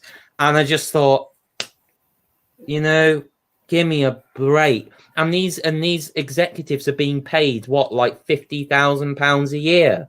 You think, are you stupid? Just haven't you got a clue? Have you even read a book of Thomas? Have you even watched an episode? Have they do you know what you have? Have they done their research properly? Have they looked into the history? Have they looked at how the Reverend Wilbur Awdry and Christopher wrote the stories? And have they thought about how did the Reverend Wilbur Awdry make his characters? What did he put into his characters? How did he make them loved and special and attractive to the viewers? I've heard some things about like more specific details that go beyond the blog or what is publicly known, and I won't get into what has been said or what's been told to me, but like it's honestly the worst thing that could have happened. This is the worst thing that has ever happened to Thomas ever. This is not ideal. Those were pretty much a pretty good analysis. Come to that matched up my understanding and my feelings as to what to come. Whereas I did share it as well. I did admit, I did say it before, but I'm still not prepared for what was to come in the future. But then again, there was nothing else we could do to undo this, because this was already been made. Mattel's already gotten feedback from the test audiences earlier in follow. So and that's they had to adapt with the current times for the preschool audiences and such. So I would love to see what this evidence is, because I have absolutely no empathy. Well, not I don't know whether the word empathy. No, not sympathy. I can't comprehend that audiences would be okay with this. Well, they might find it okay, and then they'll watch it, and then they'll just tune to something else and just like go and play with their Paw Patrol Dino set or whatever. You're like, what? Like, this isn't fit for the longevity of the brand. This is just it's just following and being subservient to flash in the pan trends and focus and the pie charts of focus groups. I think I don't want to be one of those people who were to constantly saying wait and see. It's just that my 2 cents on it. It's just that who knows for sure once it's out, and if and as well as to see if any children of any kinds are going to like or not. I wouldn't be surprised if it's going to be a flop, but I could be wrong though. But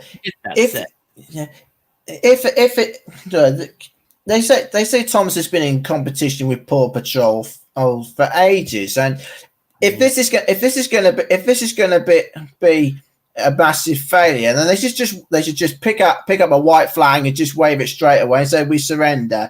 But they're not. The problem with Mattel is they're not thinking about the brands properly. They're not looking at what they really should be doing. They're not looking at what makes the show special. They're just taking out the stuff what makes it good, and they're putting in stuff in that just doesn't connect, doesn't make any sense, and just doesn't really work. Name. Well, sorry, it's all right. What was I actually wrote what my thoughts on this new reboot on SIF. It was quite a long post, and I shared it, and I did share it with a few of my friends. I'm not sure if you've seen it yet, Jamie, but I actually quoted some of the stuff that was written there, and I thought, and I was thinking, and one of the things they said, there's not going to be any humans in it. They're just going to keep the Fat Controller in.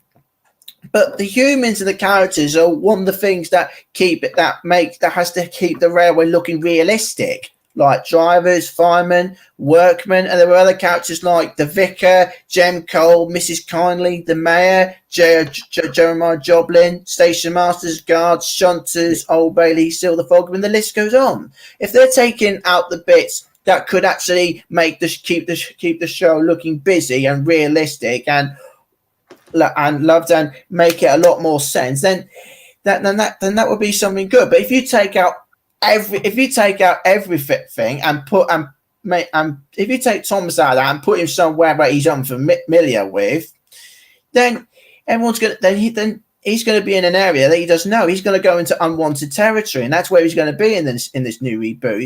He's not going to have any idea where he is. He's going to be like James. He's going to be like James May from Top Gear. He doesn't know where he's going. He's going to get himself lost. I think before we end, I want to say this one last thing that I mentioned earlier, but I think it's still important to reiterate here. Thomas is a tank engine, right? Yeah, he is a steam locomotive. He is an engine. That is his main appeal. He is a steam train.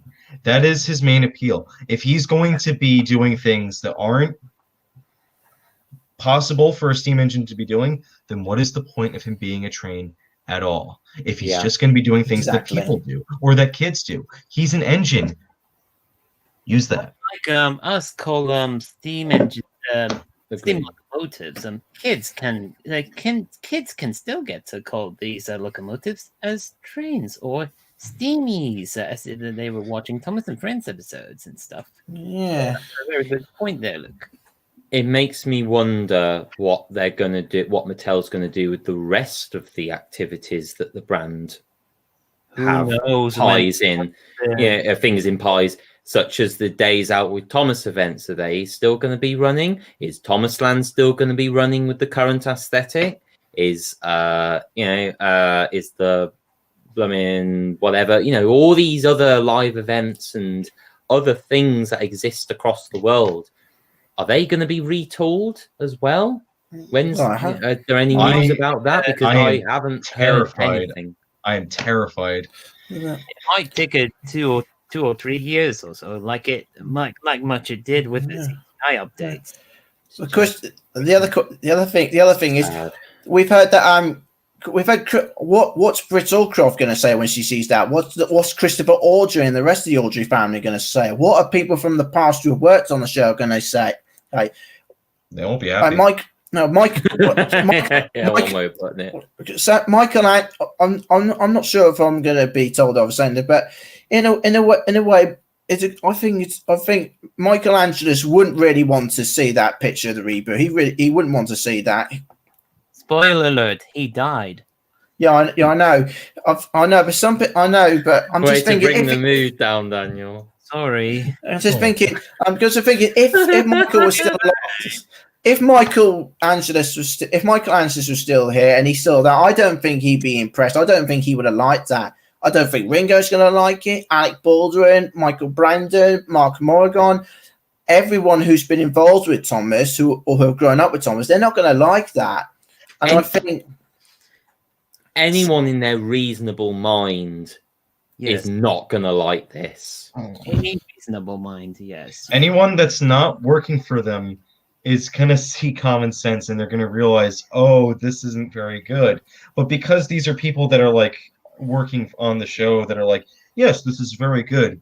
Yes, men, essentially, just people that are like agreeing with like whatever's thrown at the wall, even if it's not very good. They'll just say yes and just keep their heads nodding to like keep it going, even if it's not good, Yeah, the problem with Mattel is they're not listening to us. They're not taking any feedback. They're not taking any criticism. They're not listening to what we're saying. Where they're getting their evidence, where they're getting their feedback and evidence from that says this is a good idea. Why aren't they looking? Why during this hiatus? Why didn't they look back at the work they did for Big World Big Adventures season 22, 3, and 4? And why didn't they just look into that and try and see if they could improve that or make it better? Why didn't they think to ask us, the fans, what we thought of it? Okay, there are younger. Okay, us older fans, we're not the target audience anymore. But it would have been nice if they just asked for our opinion, and then we could have told them what they could have done, and maybe Big World Big Adventures could have gone up, could have continued, and they could have tried making it even better with ideas and thoughts and opinions and suggestions from us. I mean, we get a bit. We're the viewers. We have to watch the show. I'm sure we get a much bigger say in what we think they could do to make it better. if you want to improve on something, get advice from other people from the outside. Maybe take in some criticism, take in some ideas and thoughts from other people, and try and see if you can work with that. Don't ignore us. Take notice of us and just listen to what we say and understand how we feel. Oh, or better, it's something that isn't broke. Don't fix it. The thing is, sorry. no, I was just going to add to Ross's point is that no, go for it. I mean, well, the thing is Mattel should take on board some concerns that the older fans have, but they'll much rather, and understandably, they'll much rather listen to parents and children, because that's what the show is aimed for, whether we like it or not. It's not aimed at us. We're just here to sort of soak up what goodies come our way. But they don't have to do everything that we tell them. We can only give our opinion, and it's up to Mattel to decide whether they take it or not. It's as simple as that. Right, now we're nearly at 4 hours, and should we start wrapping it up soon? That was my point. Should we like wrap it up in a few minutes? Yeah. Because we're 4 hours. Oh. Let's start with Ross, since he joined in later for our farewells. Yeah. Well, I'm just glad I could get what I could say off my chest up to all of you. Yeah. Sorry to be late in the chat. Thanks for letting me come in, and thank you for letting me get my voice of opinions out on what's been said about Big Adventures and this new reboots. Yeah, that's all right. That's all right. Yeah, it's a good thing I did let you in the end. Thanks for joining us, Russ. It's all right. Thanks for having me on board. Those were good points you've made early on, actually, too. Very good. Well then, should we finish it here then? Yeah. Let's start with good discussion, guys. Yeah, I've enjoyed this. A good 4 hour long discussion. I thought the stream was going to be an hour long. I didn't realize it was going to go on for 4 hours. Bloody burning the midnight oil. Honestly, one last thing. Thank you to everyone in chat for sticking around for so long. Yes. Through all 4.5 hours of this very long stream. Yes. I apologize if I didn't answer any questions that people had asked in the chat. I actually have been ignoring the chat because I just had the actual live stream taking up the whole of my laptop screen, so I couldn't see what you all were writing. But I appreciate it if you wrote comments to for me to say or whatever. So thanks, guys.